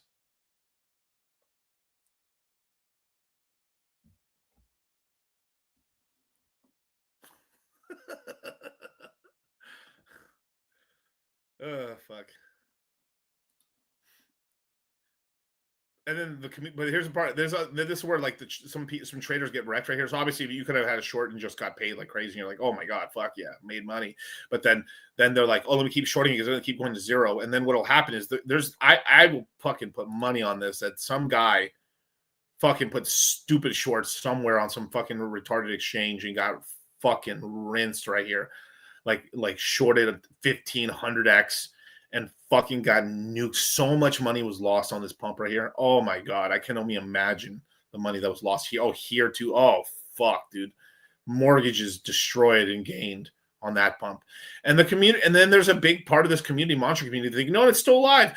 The team is like lying, saying they didn't send money to the exchange to OKX, and it all got tracked on chain. So if you saw like, oh fuck, a ton of money on OKX got sent over here, that's weird. People had time to actually start selling. That's where the selling started. Some people were watching and paying attention on chain analytics. And on Twitter, some people started saying on Twitter, that's like FA, right? Like, oh, fuck. So they're like, let me sell out of my mantra position until I see what happened. Bam. Oh, fuck, I saved myself. That's how people save themselves. But, like, the people only save themselves from here to here. Like, that's only a certain amount of time. What is that? Let's just see. Okay, here. Whoa, some money just moved. What? Oh, shit. That's really only like 1, 2, 3, 17. Yeah, that's like from here to here, bro. Like, literally here to here, dude. It is only like, it's not that many hours. It's like 6 hours or less. Probably the news came right here. So it's like, if we're talking about like legit in like 4 hours and it's fucking dawn. Look at my lines, damn it. Say my name. Brutal. I'm just taking the piss out of it, but it's like, but FA isn't perfect either, because you could also be researching wrong or like, oh, this guy's a good guy, and then he's not. It's sort of like it's like being a chick. It's like I just always end up like, it's like you're just like I see guys falling that they do the fundamental analysis. This guy makes nothing but pump and dumps, but like I get early on the pump and dumps, and then one day it doesn't work out for you, and you get like, you're like, well, dog, I mean, I put a lot of money in because I've been making money with the guy, or like you know, there's a rhyme and a reason, a strategy maybe, but like people also have a bad thing of like they follow bad people and bad guys. Usually, I mean, the big thing is like you typically don't want to follow anonymous people for the most part, you know. And the thing is, too, there's still people in Mantra thinking it's going to survive, and the team's like, yeah, we're going to keep going. Well, it looks like sounds like they just cashed out a ton of money, and then who knows what's going to happen with that. But I mean, it might come back, but like this is a huge confidence loss, because I know people that just won't lose this loan. One of the people in Mantra were some of the people that were in refinance. And now that like with the whole refinance thing with FTX is one of the things that tipped me and Charlie off about FTX not being really cool. And we really were like pushing people away to get away from that shit, which was a big W on our part. But Rand was shilling. Rand gets paid to shill everything. That's a part of the business model. Like, and that's not even shitting on Rand, but like that's the business model for him. You know, he's like, "Yep, I'm just a billboard here, and like let's talk about it, and like I'll have anybody on, but if I'm allowed to shit on it, which is actually not terrible. Like, hey, okay, I'll have your project on. I'll hear you out, but if I think it's dog shit, it's dog shit. You know." Do you say FTX looks sus? It did. It absolutely did. Fuck it. I mean, I already didn't like, for one, I mean, I didn't have not a Jewish thing. I didn't care about too much about that part, but like, it was mostly like this guy, like, I'm such a good person. Nah, you don't look like a good person. I'm such a good person. Like, I know what to do with the money better. And then I started thinking my pattern recognition. Who else said this? Bill Gates. Is he a licensed doctor? No. Did he work on vaccines? No. Why is he telling me about vaccines? It isn't like you just put money into like, you know, Africa's dying from polio. I'm gonna put $15 million towards polio vaccinations for them to have polio vaccinations. All right, cool. Like, no, that's not what he's doing. So I was like, pattern recognition. My pattern recognition is working here. It's like loser dude that thinks he's better than everybody, thinking that he'll like, no, I'll maximum extract and be an asshole to people, and then I know how to use money better than people. Nah, I don't think so, bro. I don't think so. Oh, look at me, my old car. Like, I don't spend money. I live in the office. I'm in a beanbag chair. And then interviews started coming out eventually that when people are saying like, oh yeah, he let his hair grow. Of course, because the whole thing, everyone, it's all an image thing. Like the same thing with like Warren Buffett. Warren Buffett is the stock market's grandpa. You know, when the stock market's up, he puts cheese on that on the Whopper. Obviously, I know it's McDonald's, but I'm just making a joke out of it. But like, he puts cheese on the Whopper, but when the market's down, he gets a hamburger with no frills. He's America's grandpa. Or like, he's one of the most powerful people on the planet, holding a shit ton of power and influence, has a ton of money, and is paid to push that narrative out there. So he seems like he's just your friendly neighborhood billionaire. No. I can believe you can get $1 billion, maybe $2-3 billion, and be like, and like gotten it from an acquisition, or like, I mean, someone bought your company out, or like a J.K. Rowling, right? Like, I think J.K. Rowling's a great person. I like J.K. Rowling, man. She's fucking so against his woke shit. She made Harry Potter movies. Like J.K. Rowling is one of the few female billionaires that I respect, because she did not make it. She did not make her money from fucking divorce. She made it from making a great book, great childhood memories, made a great series of books, and created the movies, the fucking merchandise, the Harry Potter ride. I mean, she was absolutely deserves her money. And like, shame on all the cast too. Like, also all all the people from Harry Potter that got their, like, if she never made Harry Potter, they wouldn't have jobs. If she didn't choose, she was specifically helped and choose all those people. The chick that plays Hermione Granger, right? Like, she could have easily gone with somebody else, and you would be nobody. So, like, I don't know what the fuck she's on, with this feminist shit. I'm like, bitch, you only have a career because I chose you as a kid to have a career. So kiss the ring and shut the fuck up.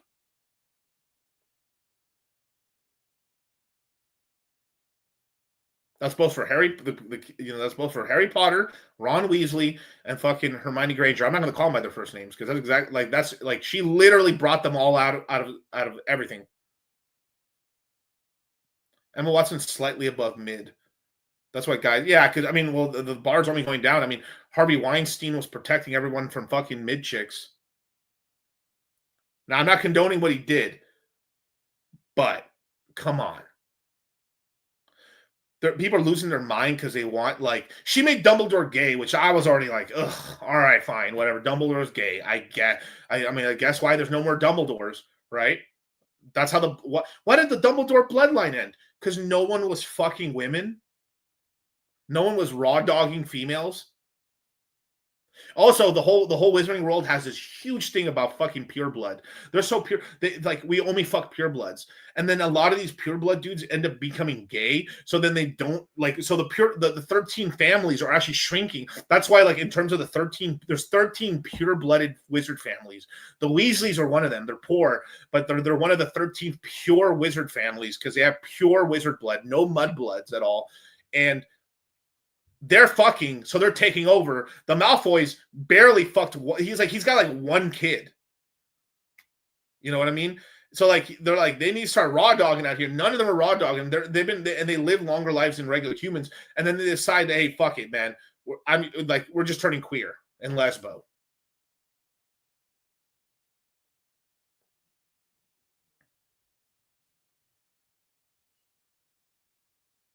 Malfoy's them boys. Malfoy, yeah. Those boys. Yeah, he's the Dark Wizard boy. Harry Potter. 1 hour of Harry Potter. Let's go into it. Yeah, I love, man. Shout out. And then two, one of the reasons why, like, I don't know if you guys have ever been to Universal Studios and shit. Or is it Universal, or is it it's Universal? Yeah, Universal, right? One of the reasons why, like, the whole Harry Potter side, when you go to Harry Potter and Universal, why it's not shitty is because J.K. Rowling's forcefully put it in the contracts. I have to be there and be a part of every single fucking decision when you decide to do this shit.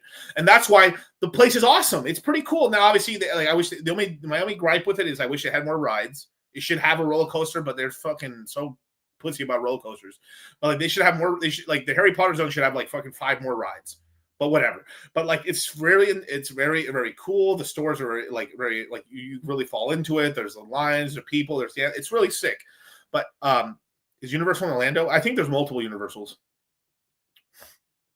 I studied Harry Potter lore. I mean, I studied Star Wars Love's Not Prepared for the Harry Potter tonight. I gotta keep you on your toes, motherfuckers. DC, has the movie you guys made out yet? Yeah, it's out yet now. It's just like, it's doing okay. It's getting decent. It's getting okay views on what's the fucking brand? I forgot the name of the fucking thing called Tubi. It's doing okay on Tubi and stuff like that.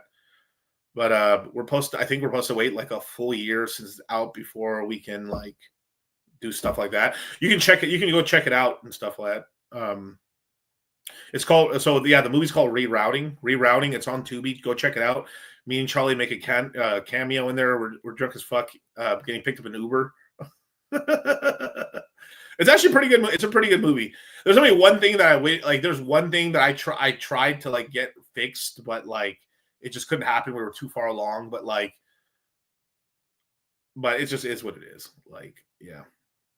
Miguel and Charlie go to Pound Town.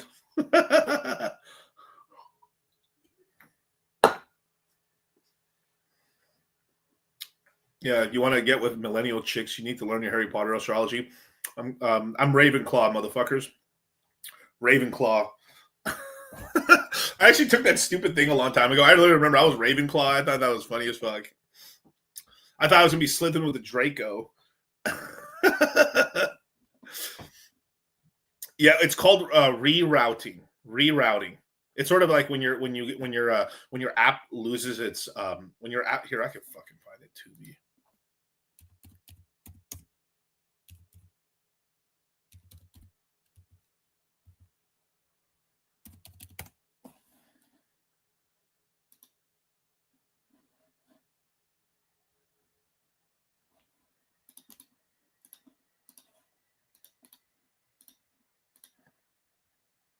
Here you go, you guys. That's the movie right there. Rerouting. Go ahead. It's free to watch. Pretty good movie. I like it's our first kind of like thing into horror film and stuff like that. Pretty cool. I will say the horror buffs told us like for the next movie, double or triple the tits or the bitches and 4 or 5x the blood. I was like, okay.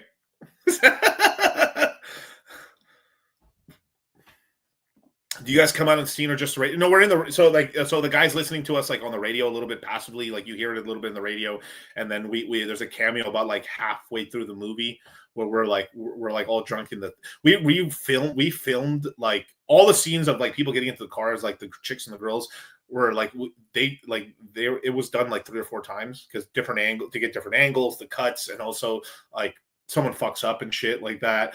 And like, so me and, I'm a method actor. So is Charlie and shit. So like every single time we resetted the scene, we'd go into the bar because it was next door bar and we'd just go be blasting beers back and drinks. So progressively every take, my method acting was getting better and better of being a drunk as two, like me and Charlie were just 2 drunk motherfuckers getting into an Uber, a wrong Uber. We thought it was a cab. It's pretty funny.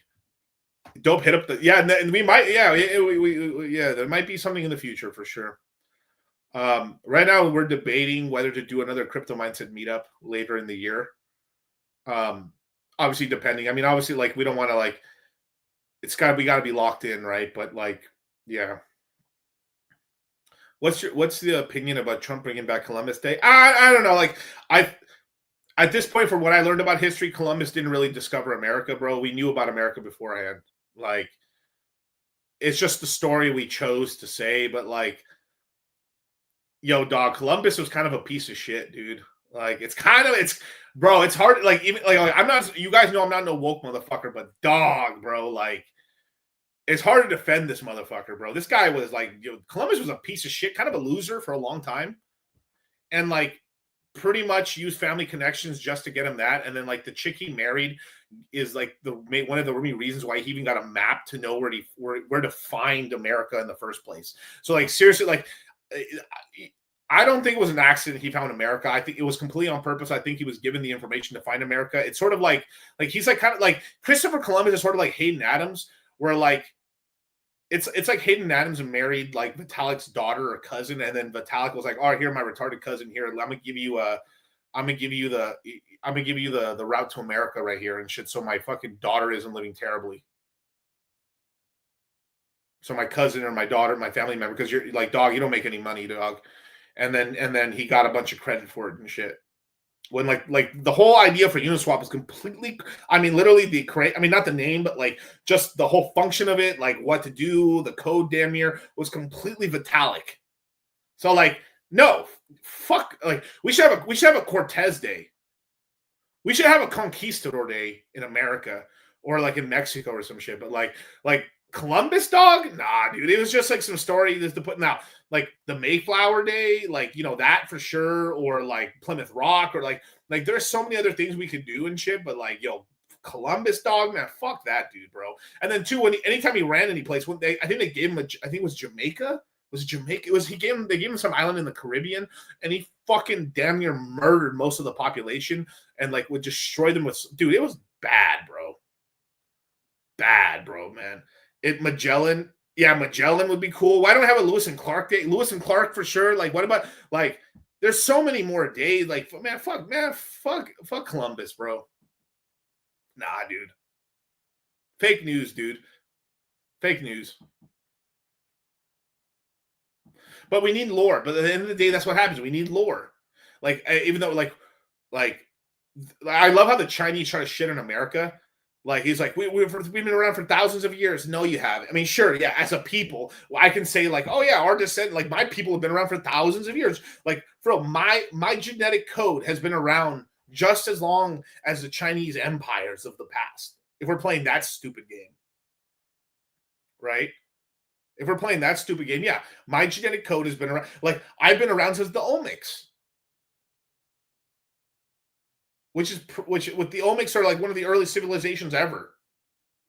So that whole shit of like like my DNA has Olmec, then from there went Aztec and Mayan and Aztec and shit and everything like that, and then the European side, all the shit that happened over there in Europe and stuff like that. So like what are we talking about and stuff like that? So like if you actually look at it, right, the United States is older than the entire, like the People's Republic of China is not even 100 years old. And only exists because the United States let it exist. Because the United States did not allow free trade, that country would not have passed. Japan, if let's say, watch this shit. If Japan never attacked the United States, they would have pretty much steamrolled most of China. They basically, I mean, the fucking destroyed most of fucking Manchuria already and shit like that. They took South Korea and most of North Korea. I mean, the Japanese were completely destroying. Like, was completely destroying all of Asia at that point. Right. And exactly. So, and then on top of that, right, MacArthur had his way, Asia would be under his control. Yeah, exactly. He was essentially, like, MacArthur was essentially he was essentially a shogun. The shogun of Asia, and was respected by pretty much all the leaders there. He literally could have became king.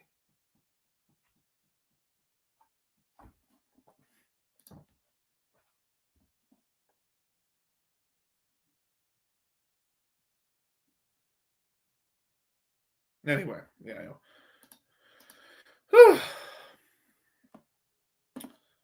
See what happens? You get me on the vet. See what happens? I go down these tangents. I don't know. I went from Harry Potter to China. It always ends in China. But yeah, that's the whole thing here. So rerouting. There you go.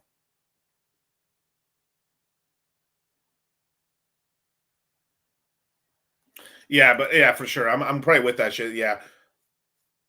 And the thing is, too, if some of we had some of our ships not in dock, if they were docked or more closer by, they also would have gone hit. We would have like Japan would have got away with like the war in the Pacific for another year before we kind of revamped our navy. Like it was so close to like if Japan had like hit a couple other key ships, we would have not been able to attack them in the Pacific at all for another year.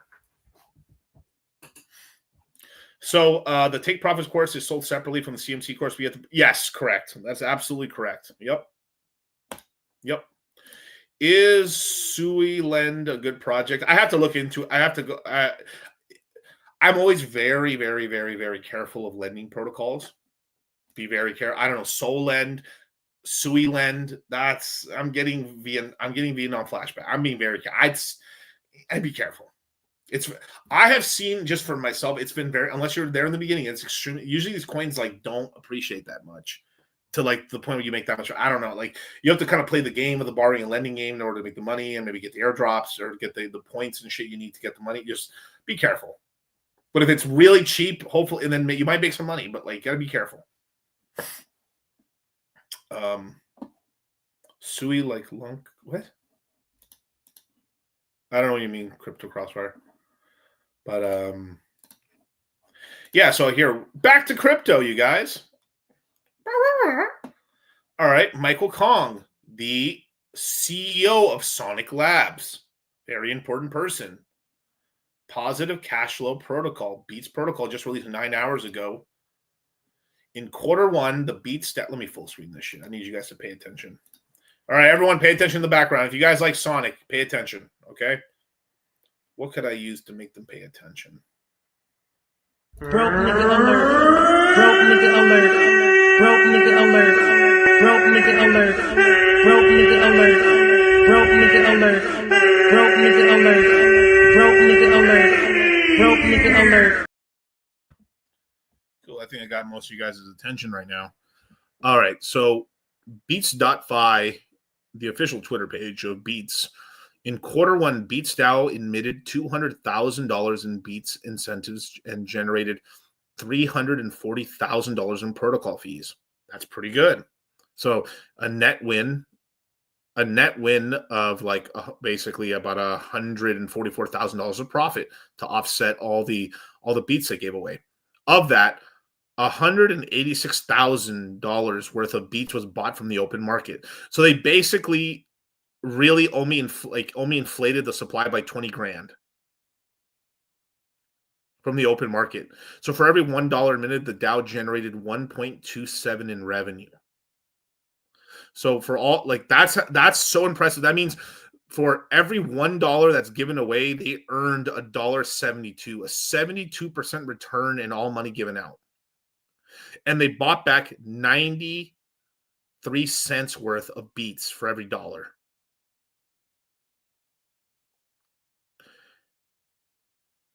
That's really good.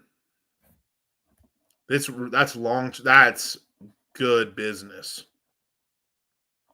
That's huge. And look at this. Fucking no likes, no retweet. I'm gonna retweet this bitch right now. It's fucking incredible. I should put like super not gay. Super not. No, you guys have put this shit. The fucking block my shit like super not gay. That's incredible. I mean, look at this. In the first quarter, they generate for every $1. I mean, for every $1 that was given away, that's of this right here from the DAO, they generated $1.72 in revenue, and they bought back 93 cents worth of Beats, which equates to about they bought back $186,000 worth of the Beats from the open market. Best place to buy Beats on Beats.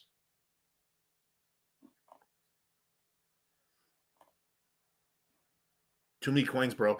Well, it's not that difficult for me. I mean, like you could. That's why I say it's simple portfolio. But people like today, I just said, hey, let's go over a lot of stuff. There's a lot of fun stuff to talk about. Thoughts on VeChain? I personally just don't like it. I stay away from it and stuff like it. It's being kept alive essentially through it was a smart investment for them, was basically investing into the UFC, and that's kind of kept them afloat because it kept their name relevancy around and stuff like that. But I just stay away from it. I don't, yeah. Yeah, fee monetization is going to do great things for major dApps and protocols on Sonic. Basically, all the fees that are they also generate money from all the fees. For all the transactions are done, they get pretty much all the gas fee that's spent on Sonic gets given back to Beats. So as the volume goes up and the price goes higher and the price of Sonic goes higher, they generate more money. They also earn money from all the staked Beats that's in position right now. Let's see if I can show it. Where's Beethoven X?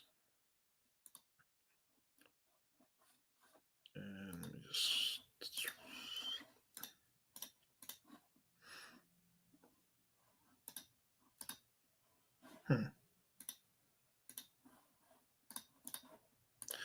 Yeah, so we got Beat Protocol right here, right? 4.3% APR. That's that STS ticker, right? This is what's going to get added to Aave. This is the first derivative token that's going to be added to Aave, which is big news, by the way. They have $117 million worth of Sonic tokens staked here, yield farming it. a total of 220, like basically literally almost $250 million. A $250 million Sonic tokens in here. What happens if Sonic goes to $1? They have $221 million. What if it goes to $2? 400, 3. They'll have $1 billion in TVL just in Sonic tokens alone.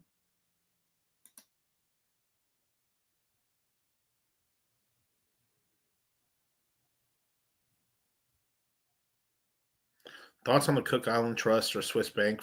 Not Swiss Bank. Swiss Bank, they'll give you if you're U.S. based Swiss banks. There's this whole thing during like Trump's first term that he made a bunch of people repatriate a lot of money. Hey, we know you're hiding money over in the Swiss banks. Oh, you'll pay a one-time fee of 10%. Take all your money out of Swiss banks, and they did. So like the Swiss banks are giving your information to the United States government. So the Cook Islands, I'm not too sure, but like the Swiss banks, I know for a fact. Terrible.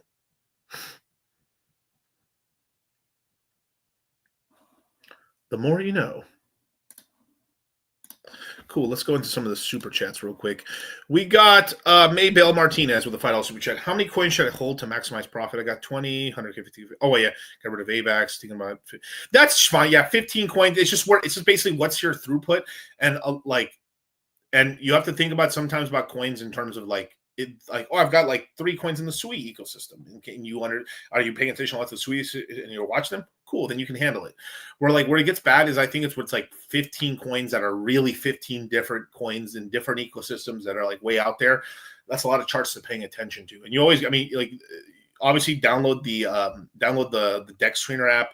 You can add all the tickers and stuff there, and then make yourself essentially a watch list. And then from there, you can send notifications to your phone if it hits a certain price point. But I tend to look at it maybe multiple times a day. If I'm not in front of the computer, I always got my phone on me. I'm like, let me look at Dex Screener. This one hit. What's happening here? And that can help you keep informed. That's where wow, the charts are giving me that's the current information. That's where I'm not like blowing smoke up. Like I'm not like shitting on charts and stuff.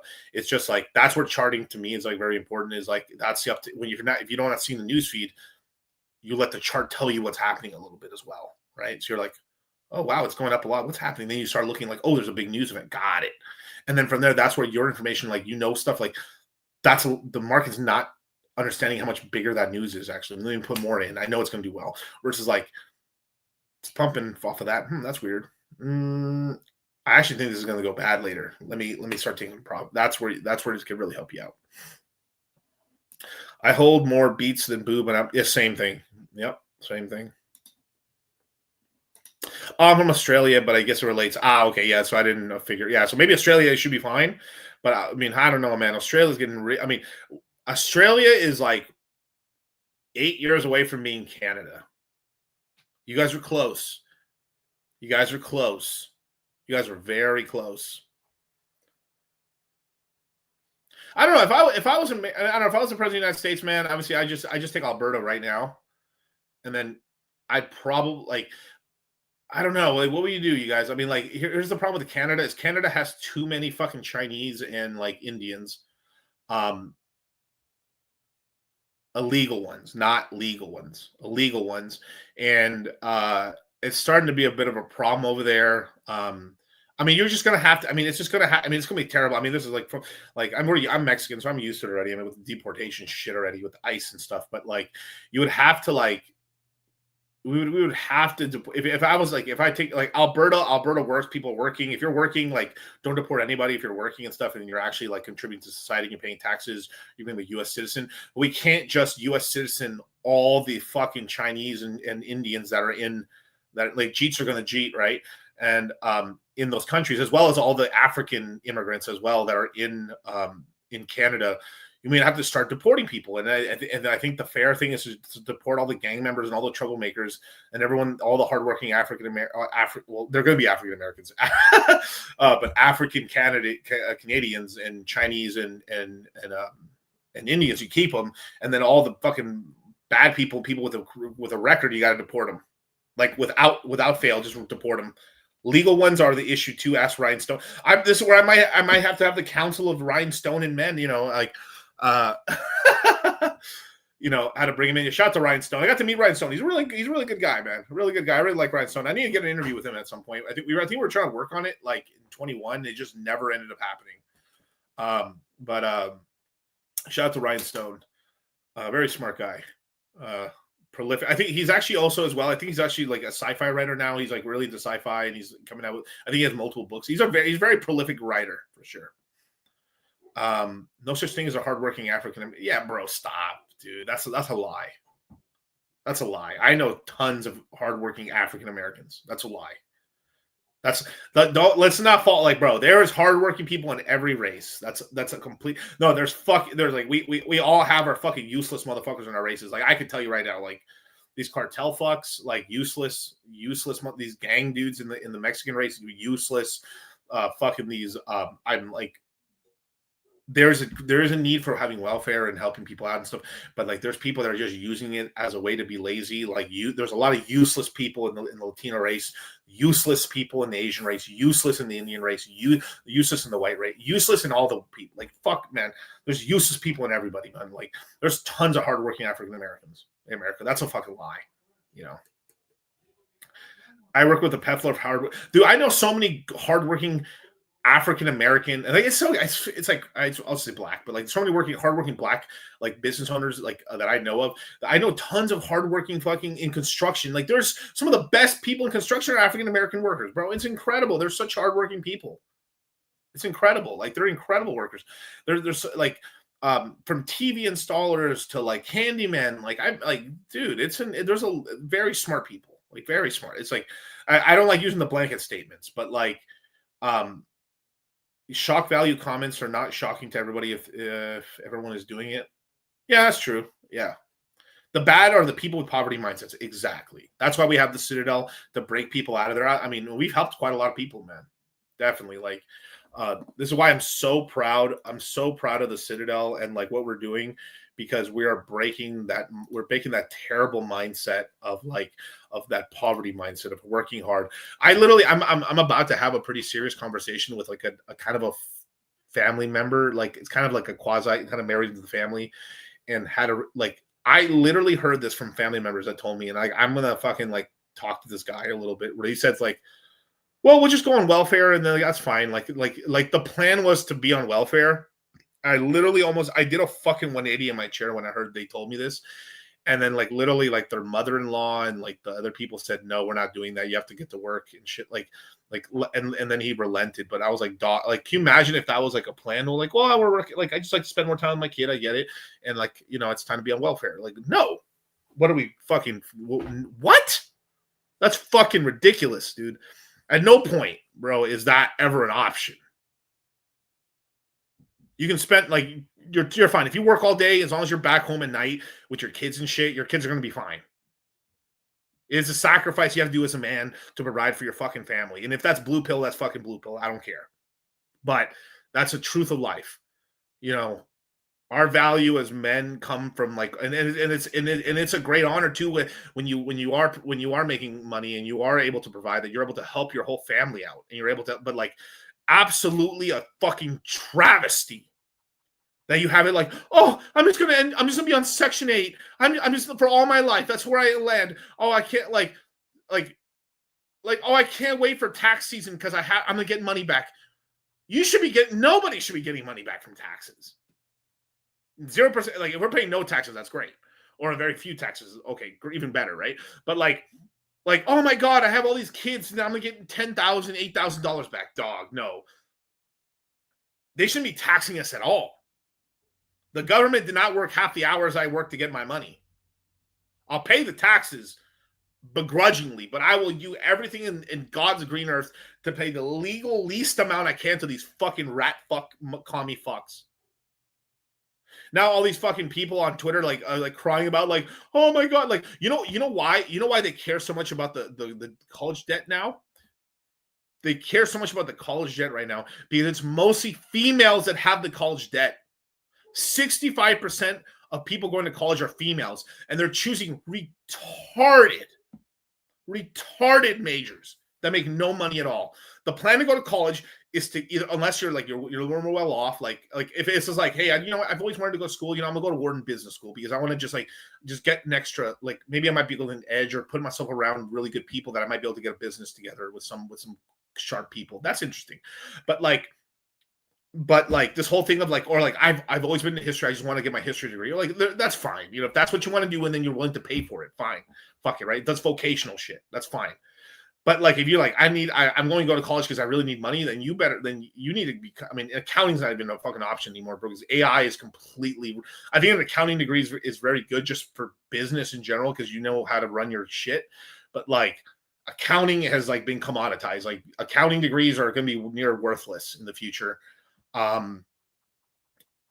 Nursing and male nurses. If you are a fucking virgin, dude, go get a nursing degree. You will get. I mean, you're gonna be fucking the whores of horrors out here. But like a traveling dude nurse, you're gonna make a lot of money, $200,000+ a year. You're gonna be fucking slaying cooch everywhere on God's green America. Theater arts is completely worthless unless you're going to become unless you just like, that's what you love to do. If it's your actual passion, I'm not talking about gay shit. If it's actually your passion, then do it. But if it's not, you're just trying to waste time, don't do it.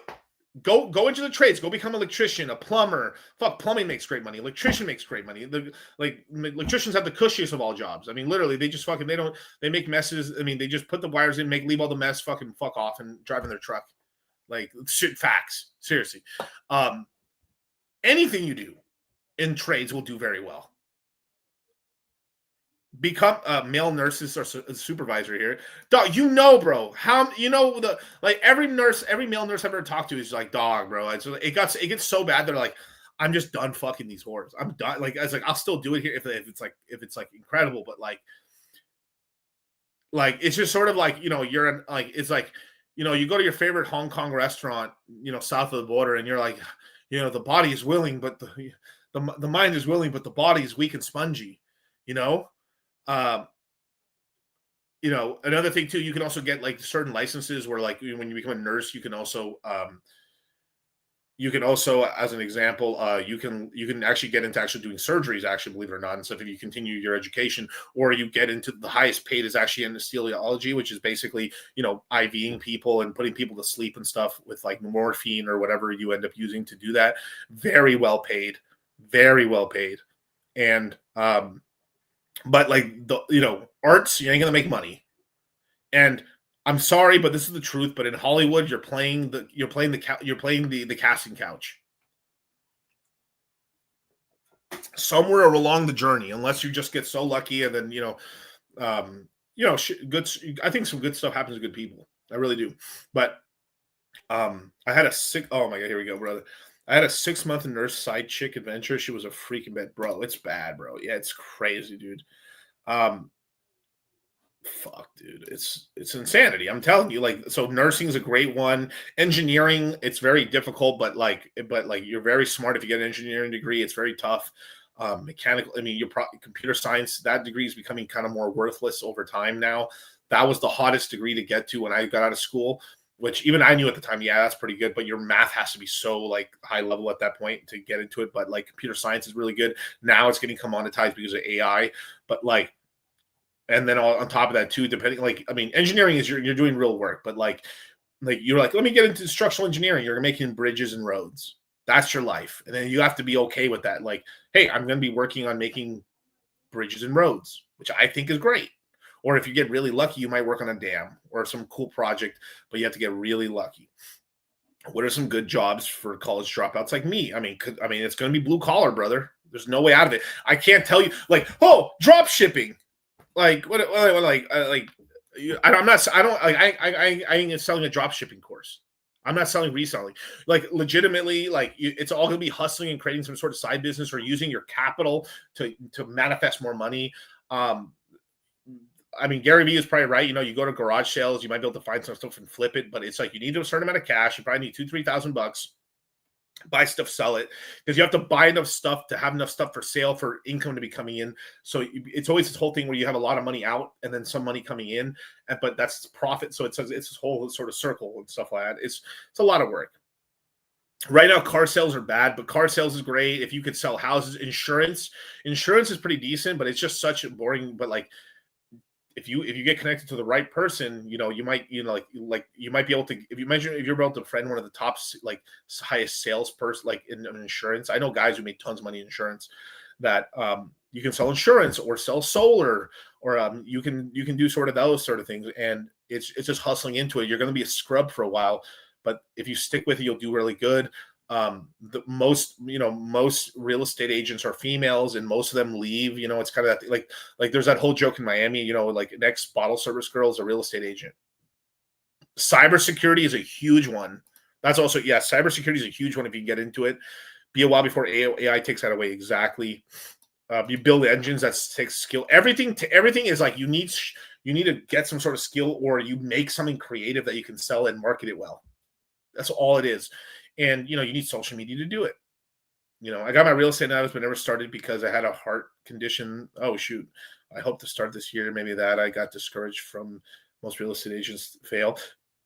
They do. Well, okay. If I'm being real, okay, here we go. Misogynist here. Here we go. I got my real estate license, but I never started because I had a heart condition. I hope this starts this year, maybe in that. I got discouraged because most real estate agents fail. They do fail. Most of them are female. A large portion are in female, and they're not taking it seriously. The average real estate agent sells like 2 houses, and they make like $40,000 a year. Real estate is cyclical. It's a boom or bust, but it's less horrible. It's less horrible than it's less horrible than, like, as an example,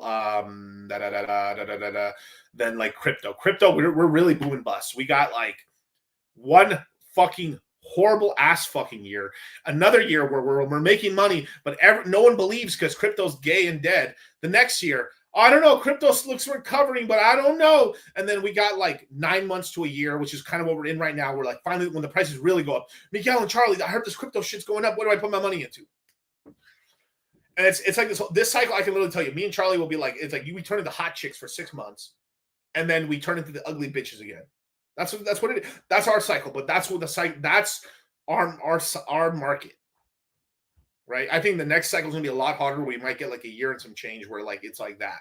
But like our market's a more exaggerated version of real estate. Like it's much more like boom bust, right?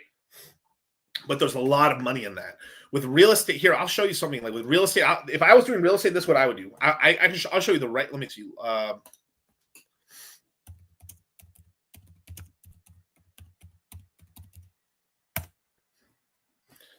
Okay, there's this great channel right here. This guy makes money because okay, if you want to become a real estate agent, right? Pick your market that you're in. I don't know where you live, but like this guy's a great channel right here. Las Vegas Living, right? 62,000 subscribers. He's got 200 videos. This guy posts a video every fucking day. He's making lots of money now because guess what? Now his stuff is pretty negative, but he's like talking about how the market is right now. I would not buy properties right now, but if you are going to move to Las Vegas, this is where I would buy here. I can't. And he's basically showing like, look at these ripoff deals and shit. Don't buy this shit. Do this instead. So he's like saying very good information, very good stuff. He makes a fucking 15 minute video every single fucking day, damn near. Well, he's kind of slacked recently, I guess, here. He used to drop one almost every day. But like he drops these videos every day, right? As much as you can, right? And 17,000. If we go to his oldest post here, right? Like pros and cons of living in Vegas. This is how you would start. You would make your version of this. This is how you're gonna like stand out. It's because all these fucking lazy bitches and dudes are just like posting a sign, realtor.com, and they're like, hey, you might sell one or two. You've got to use AI. You've got to use YouTube to distinguish yourself because there's so much competition. And still, use word of mouth, family members, hey, get into a house. And you've got to learn your market and being like, damn, this is a really good move right here to buy into a house. That's what you do. And this guy, he doesn't have a 1 million subscriber channel, but this dude, like most popular one, like a year ago, right?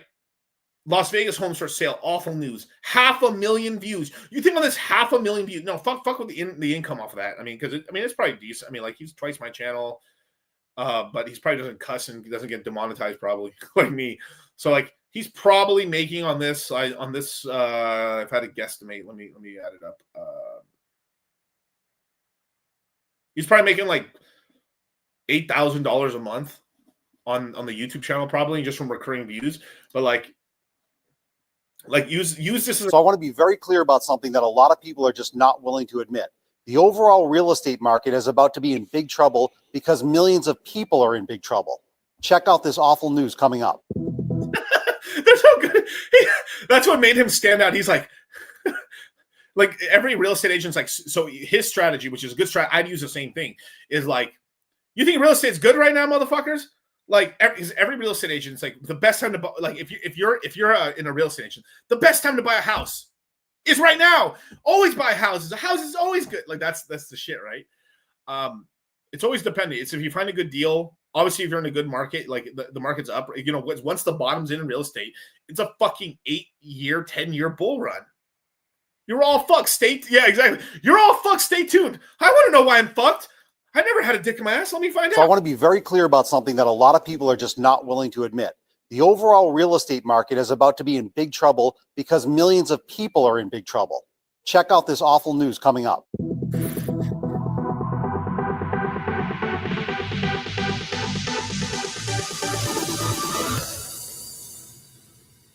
So a big shout out to him right there, Jerry Abbott. You have to have your license, real estate agent. He works for these properties, works in law. He's working, but he's also working for a very large area. Las Vegas is very popular. Same thing if you're in Miami. I found there's a way I could show it to you.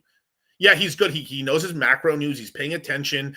You could start off, you don't know the macro news. You can watch a couple other guys, like as an example, because in the beginning, you're everyone's pretending a little bit, right? But but as long as you have like, I really love this stuff, and this is what I do, you'll learn it. You'll find a couple of good real estate channels that are good on the news. You check what they're saying. Okay, cool. Then you start checking your own data, and then you start from there. Like after watching like 10, 20 videos of like what's happening right now locally, not just locally, but like this strategy works no matter what. But like it's more tailored of like, hey, I'm LA, I'm Las Vegas, I'm Houston, I'm Dallas, I'm New York, I'm Miami. Right, the broader the area, the better. But like Las Vegas is a very specific thing, so that's sort of like Las Vegas. I bet you can even sell properties out in the rain, or you can bird dog, which is really cool. Find your passion and stick to it, yeah, and then market it. This is a great marketing tool. This is a great marketing guy right here, Raj. What's going on, my YouTube friends? This is Jerry Abbott, your #1 real estate resource here in beautiful Las Vegas. He's still he's dressing semi-professional, good haircut, great with black, with brown hair technically and stuff like that. So it's like mature guy. Doesn't matter. You can be young. Doesn't matter. I basically like, I think the worst you can dress as a real estate agent is like you dress like you're basically going to the golf course. That's about like the relaxest you can get with real estate stuff. The one thing with like chicks that sell like high-end real estate or real estate at all is they dress too much like hoes, but like, or just high class hoes or hookers and shit, but just, it is what it is. But like, just is what it is. Vegas.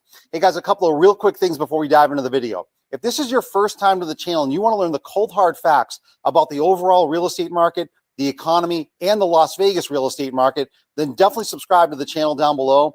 Number 2, if you happen to like the content in today's video, make sure to give me that thumbs up like, guys. That would really help the channel out.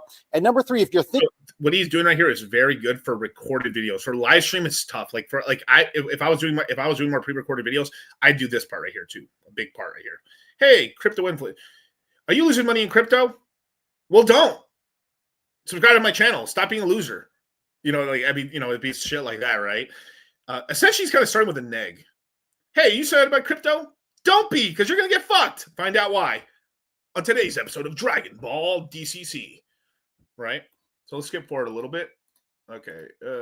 Okay. So look, unusual. Isn't that that's one we use for crypto all the time. That's very important. Look at that. Incredible.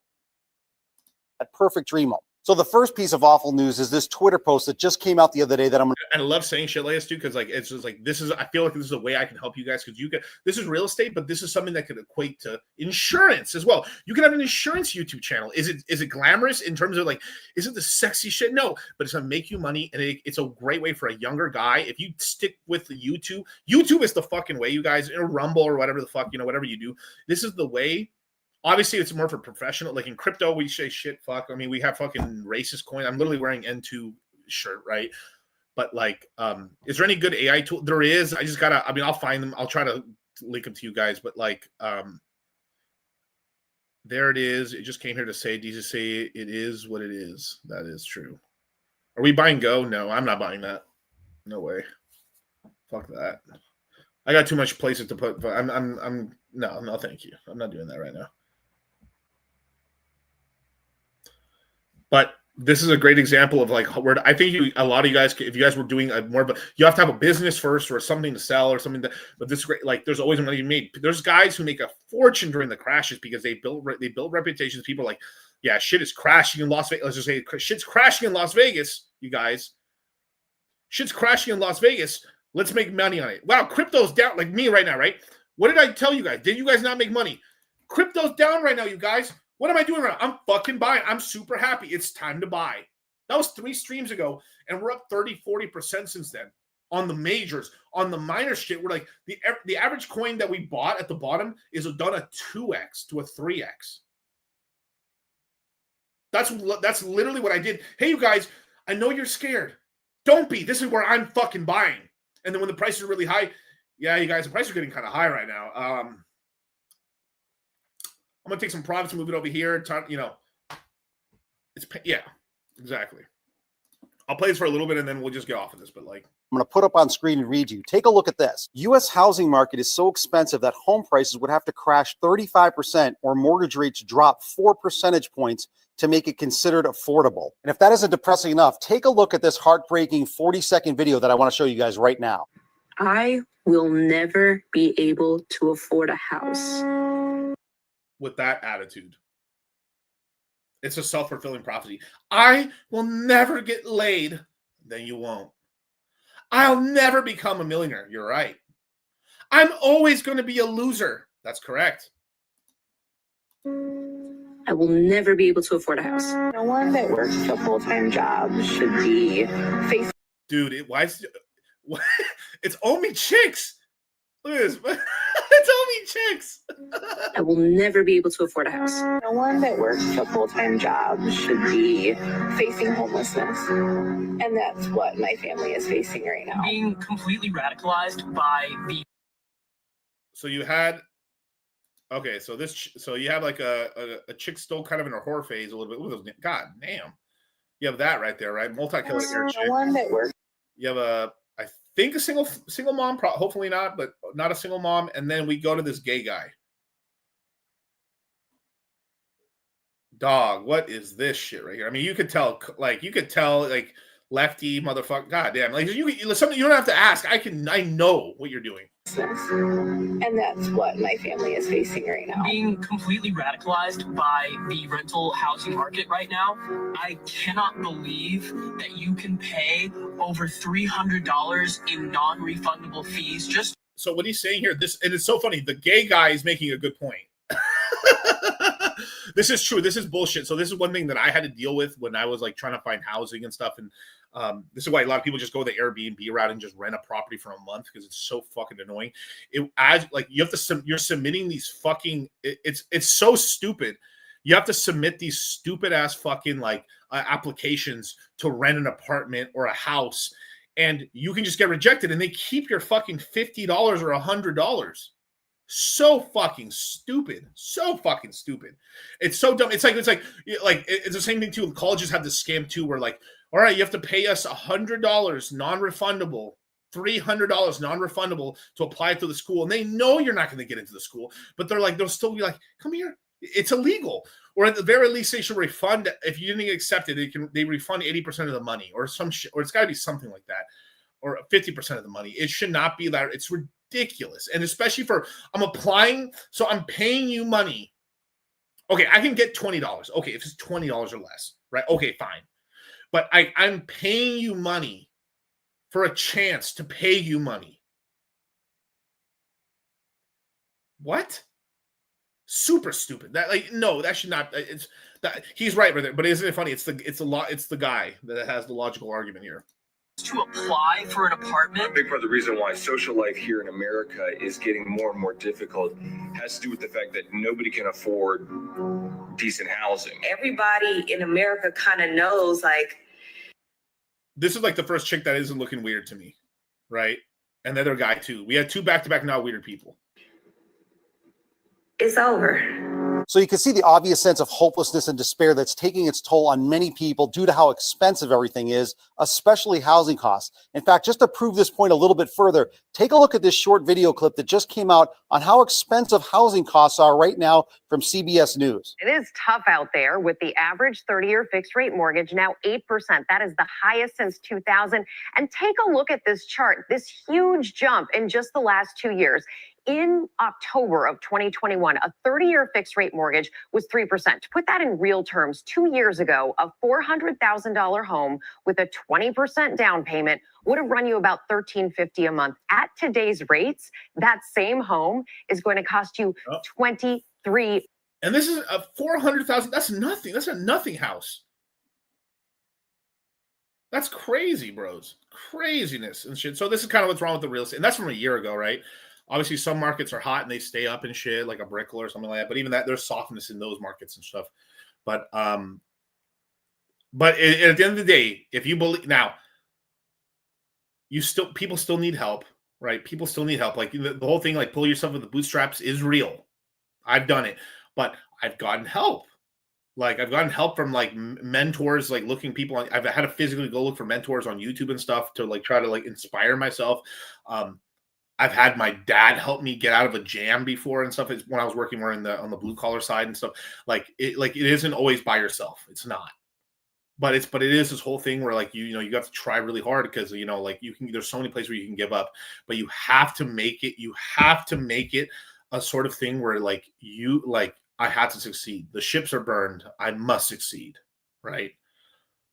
Yeah, 300,000 in Bama are living pretty. Yeah, and it's all location wise, so it depends on work. If you're a digital nomad, which most of you guys are, I'm probably leaning towards eventually. Some guys want to say blue collar. You can move anywhere, and it's cheap living and stuff. I just stay somewhere where I couldn't get hurricaned or I couldn't get fucking like tsunamied, and yeah, and probably a tornado. Fuck that. But anyway. Yeah, most made it illegal to sleep in your own goddamn car. Yeah, it's just all kinds of shit. Yeah. So that's kind of the whole thing with starting the channel. Someone asked me why I started my own YouTube channel. I wanted to talk for a long time. I was just talking crypto. I didn't even sell anything. I just was just I had the channel and just made the channel because I just wanted to talk crypto and just like I just was so passionate about crypto. I wanted to talk about it. I didn't have any like plan in terms of having a business around crypto. I just did it because I wanted to talk crypto because I was already doing that already for years anyway. Because I was like a co-host of the Discourse Syndicate with RG3, and I had done a crypto podcast, like not making any money at all, not selling anything. And then I just did it for so long, and it was kind of a part of my routine. Right, here we go, Marcus Aurelius. But it was part of my routine, and it was but naturally it was what I was really into. So I was doing it for free anyway because I wanted to do it anyway. And then as time went along, like we're doing it, and it's like, well, I'm spending all this time on it, might as well try and make some money out of it or do something to like for all the time I'm putting in and stuff. And created a business around it and help more people out and stuff like that. But it took years of doing it, and I had been in for a while, and I didn't start my channel until I had like $1 million, not in cashed out, but $1 million in terms of crypto at the time. That's when I decided to start, because I didn't want to start a channel and be like, hey, you guys, I've got $2. But that was me. You don't have to do that, right? There's tons of people that start channels and eventually get to that point, and that's totally okay. But that's how I felt. And it was probably stupid. Like I probably could have started a channel in 2018 probably instead of 2020, but like it is what it is. I'm glad I found this channel this pretty rich. Yeah, definitely. Good places in power infrastructure, Spain and Portugal. Yeah, dude. Yeah. Yeah, bro, you were so much skinnier with Discord Syndicate. You had glasses. I was still working. I was still working my job. A lot of physical work. Also, like that was also when I was on the Discord Syndicate. That was in the middle of me doing. I did about a 370 days without, like, I didn't miss a workout. And so me and my brother Kyle, because Kyle was in the football team at the time, we worked out every day, either early in the morning or super late at night, every day for 370 days nonstop. So like I was pretty lean at the time. Like I was like 205, maybe 29, maybe like 199 at the time. And then as time progressed, like I started doing something. That's when I was doing all the podcast stuff. And then I hurt my back. Ouch. And then I was sitting around more times. So I was like, fuck, I can't work out as much anymore. Shit. What I do, I might as well stream. I have more time. If I can't work, I can't spend all these hours working out. I'll spend it on YouTube, on crypto Twitter. I'm not crypto Twitter. Yeah, crypto Twitter, but like on YouTube. So then I did Discord Syndicate, and that was me just sitting around for a while. Like RH, like all the, I mean, I was still like 220 by the end of it. Like I was still like 220 at the time. Are you a legal immigrant? I was born here, dude. Born and raised, first generation American. That's probably why I'm so successful and hardworking. Not a third generation lazy cunt, entitled loser. That is crazy. Like, my family's 10 generations American. Why are you poor? Jewish niggas. What's up, nigga?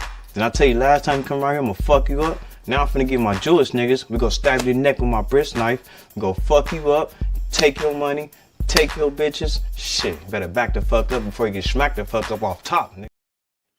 That is true, though. Like, I haven't, like, your parents are illegal immigrants, yes. So you grew up poor. That's correct. Now I've worked hard and made myself a multimillionaire. And two. And then you meet people who have been like, okay, let's call white Americans or anybody, right? Who've been in America for fucking like since fucking 1760, whatever the fuck, or 1800 or 1900s. Yeah, we immigrated here from Germany and we've been here forever. Like, why aren't you guys rich as fuck? Or at least like not like poor, right? And like, of course, no one, you don't have to be like a fucking worth 100 million. I'm not saying something like that, but like, it is crazy though. Like when like you can't talk shit to me, dudes. Like you cannot. Like I got this from the dirt, son.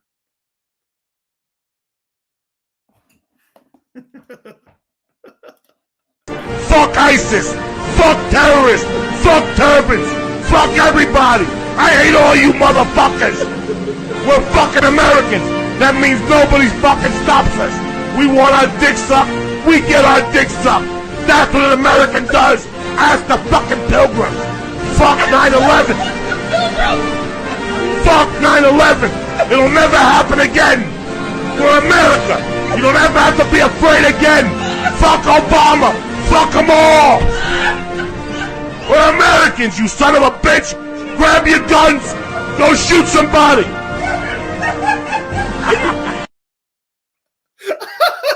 America, baby. It is true, but like it's usually like the multi-generational fucking like white dudes or like I don't know, it's multi-generation Americans that are like mad they're poor. Which is like, of course, bad things happen, but like, damn, there was a lot of family decisions that went awry to reach that point where you're doing bad. And I'm not fucking like shitting on anybody that's like, you're like, why is your family worth $100 million? I'm not saying that, but like, why are you on? You've been here for this many. Why are you on food stamps still? Why are you on welfare still? No, something bad could happen and you something like, of course, right? And then you're trying to get up out of that, but like, damn, it's like, I don't know, whatever. It's like, dog, your family's had like 20 respawns and like, dude, I'm still in my first life. I'm playing on hardcore mode right now. This is my first run through, dog, and I'm fucking lapping you right now. Lapping you. Like generationally lapping your whole fucking bloodline right now. It's bad that I've made more money than about probably like 4 generations of your guys' bloodline. put together back to back, cock to cock, ass to dick. But whatever, whatever. How they legends, they doing podcasts. They said, we make more money than you, nigga. We sit here and make more money than you.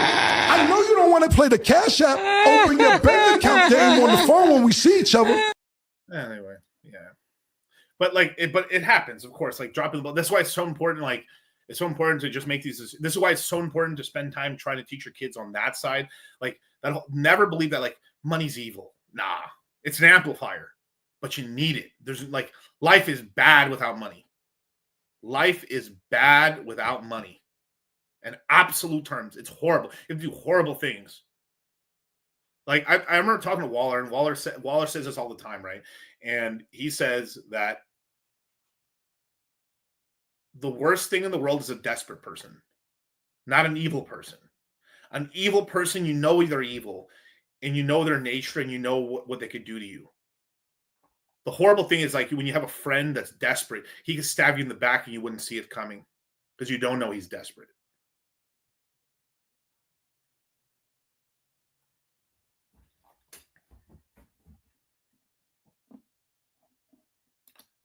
This dude's like posted the same thing. He can't even write anything different. Oh, look, he wrote something. Look, he did it again. Look, he's just copy and pasting. He's probably a bot. I wonder if he's Indian.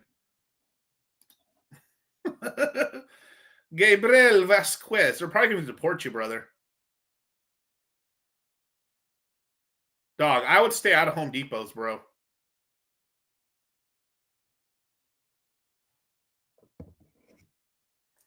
I wouldn't be going to illegal nightclubs either. They just started. ICE just started going to any place. If you start seeing a lot of like Mexican gang members, or no, they're not even Mexican gang members, they're fucking Latino gang members. Like I shouldn't say Latino, fucking Salvadorian and Nicaragua. Like dog, I would just stay away, bro. I'm giving you some fucking sage advice, Gabriel Vasquez. Dog, stay inside, stick to your computer, bro, because they're gonna deport you, dude. Be careful.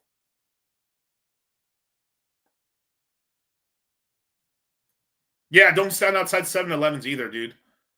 Nah, bro. Learn how to use the telephone and start texting people like, dog, you have any work? Like build a network like that or make a fake account somehow and use like, I don't know, just something, bros. Be careful, dude. I know you're trying to shit on me or whatever, and you probably bought whatever, you might be Indian, but like, damn, son. Be careful. I hope you do okay. Don't even DoorDash. Don't you just need a driver's license for DoorDash? They cuffed me outside 7-Eleven and I'm white. Damn, son.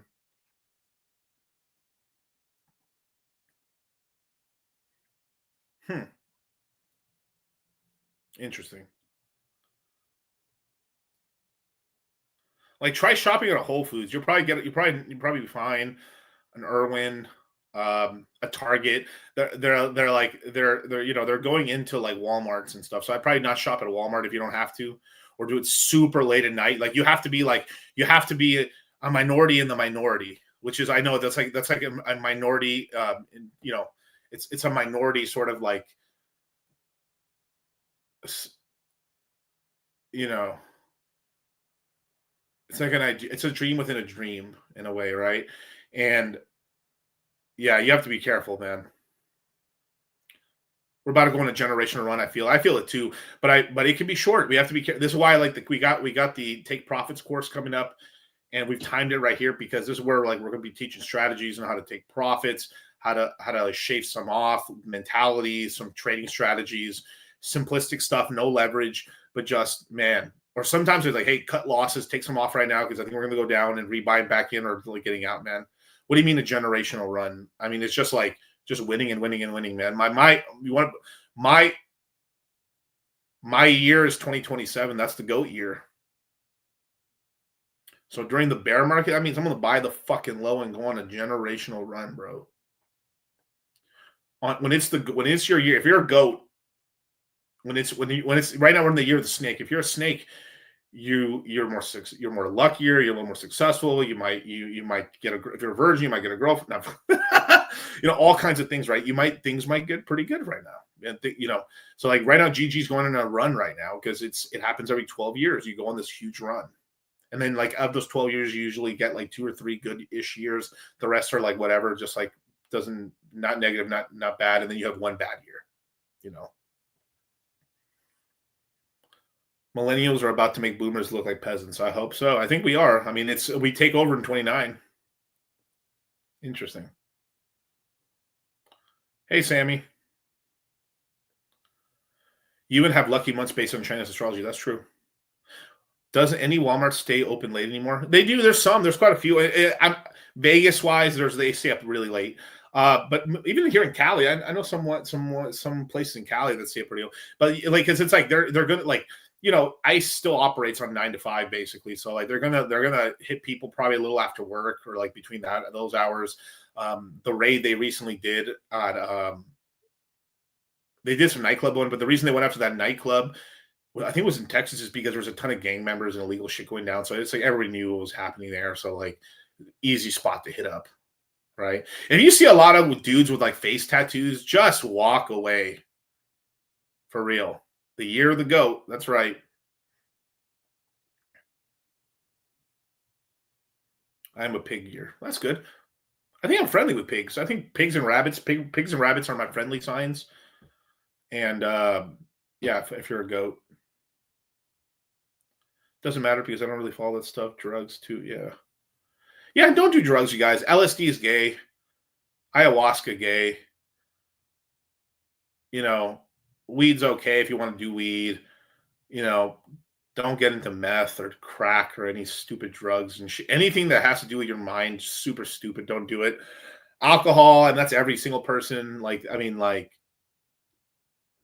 Don't drink a lot. I don't mind drinking. You're fine. At the same time, too, like there's some people that can't handle liquor. They can't handle this. You just got to figure out yourself and stay away from vices. If you're like, we're all addicts.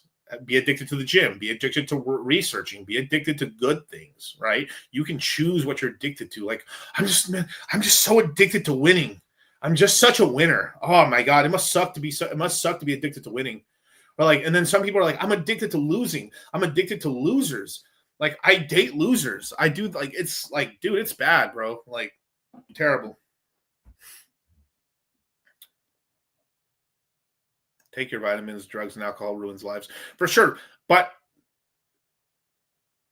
you can have it without it destroying your life. It's just like people just overdo it and just don't stop. Like, they let gambling go bad. They let smoking go bad. There's somebody that, like, they took cigars and then they're fucking addicted to fucking cigarettes and they smoke every fucking day and they destroy and they get lung cancer. They smoke cigarettes all the time, or they do this, or there's dudes that are like, vaping's good, and they vape all day and night. They popcorn lung themselves, and they fucking have their lungs collapse because they're always breathing in fucking warm vapor smoke. It's so stupid. Be addicted to making that money to a point. It's always to the point. It's just how you have to have your values and, to a point. Take a little time to have some fun and work on the way I did. Like, the way you should do it is like, I'll bust my ass for the next month, 2 months, do this one fun activity here, and then do a couple things. If you just space stuff out and then the work, like, it's just so much easier to work it. You can do sprints and, yeah. Anything in moderation, junk food. I mean, everything in moderation. But, yeah. Anything else I got here? Yeah, P-Hike's price prediction. It'd be nice to get back to 2 cents, 3 cents eventually, but we need to run. We have to see what's going on with Richard, if he's going back to YouTube, or we need marketing right now. That's what we need. Or we need a lot of Tornado.cash money buying up the pulse chain price. Possible rate dip soon. It could happen. Probably, I'd be more inclined to say that could happen around May 5th on the open for the stock market, unless we just get a bad event or something like that. Tesla Tips Network. What's up, man? $20. Hey, Miguel, do you think I could break one of my moons portfolio?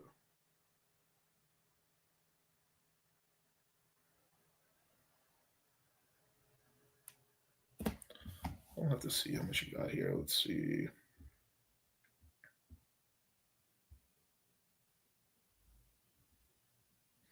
We have all good coins. I mean, you're heavy in Sol, you're heavy in Sui, You got a decent amount of Sonic. You got some nice Ray. You could do really well. We just have to see how if we can crack like above $200,000 Bitcoin, it could happen. You're gonna get really close. It might be something like you might scratch 900 or 1.1 million. And you just gotta don't be like, unless you owe that 1.5 million, do not fall for the trap of like, I've got to hit 1.5 before I even take a dollar out, dog. You can get rinsed like that badly, because like you have 2K in deep will do good, but like at some point it's not going to go enough. Like the maximum, it's not going to do another 50x from here, right? I hope that'd be great, because then you turn 2K into 100. That's awesome, right? You've 1/15th your way there just on that play, but not every play is going to do that, right? So it's like that's where you have to look at. So like, maybe a bit more concentration.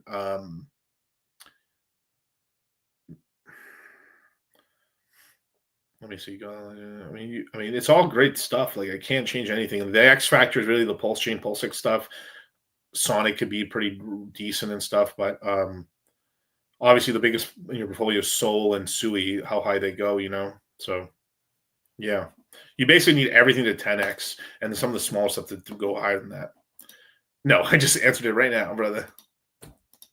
So we got KG 828. Is still worth buying down. I think it is. I think it is. Some of the bigger.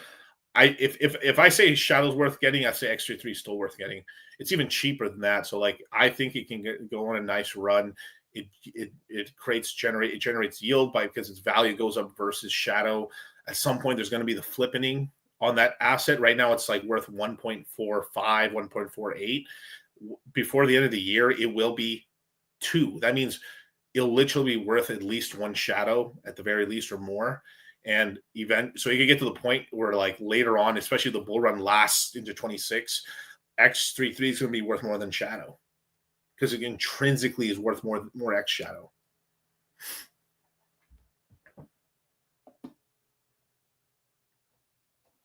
Well, I guess we'll end up with this one right here, man. I got so hammered I cranked my hog 5 times to AOC at night. Incredible, bro. There's so many other better ones than that. But with that, man, thank you so much for joining me, you guys. I will be back here on Wednesday at 7 p.m. Pacific Standard Time. Be sure to check out Charlie tomorrow. He's streaming, I think, at 3 p.m. Pacific Standard Time tomorrow live from Las Vegas, you guys. And check pin messages. We're going to be having some stuff coming out in the next few days for you guys, man. I love you guys so much, man. Don't give up. Market yourselves. Don't be afraid to make a YouTube channel. It's okay to like do that. Just remember, if it is more like in the real world, like more in the like traditional world, you have to be more like buttoned up a little bit. But that's okay. But if you're more like in the crypto side or you're your own business, you can have more fun and say outlandish shit. But like, in real estate or in insurance, you got to be a little more buttoned up. It is what it is. So with that, man, love you guys, man. Hawk to a dog shit. Don't buy that crap. Buy Pudgy Penguins instead. Buy Nope. Buy Sonic. Buy Pulse Chain. There's so much other stuff. Don't buy female coins.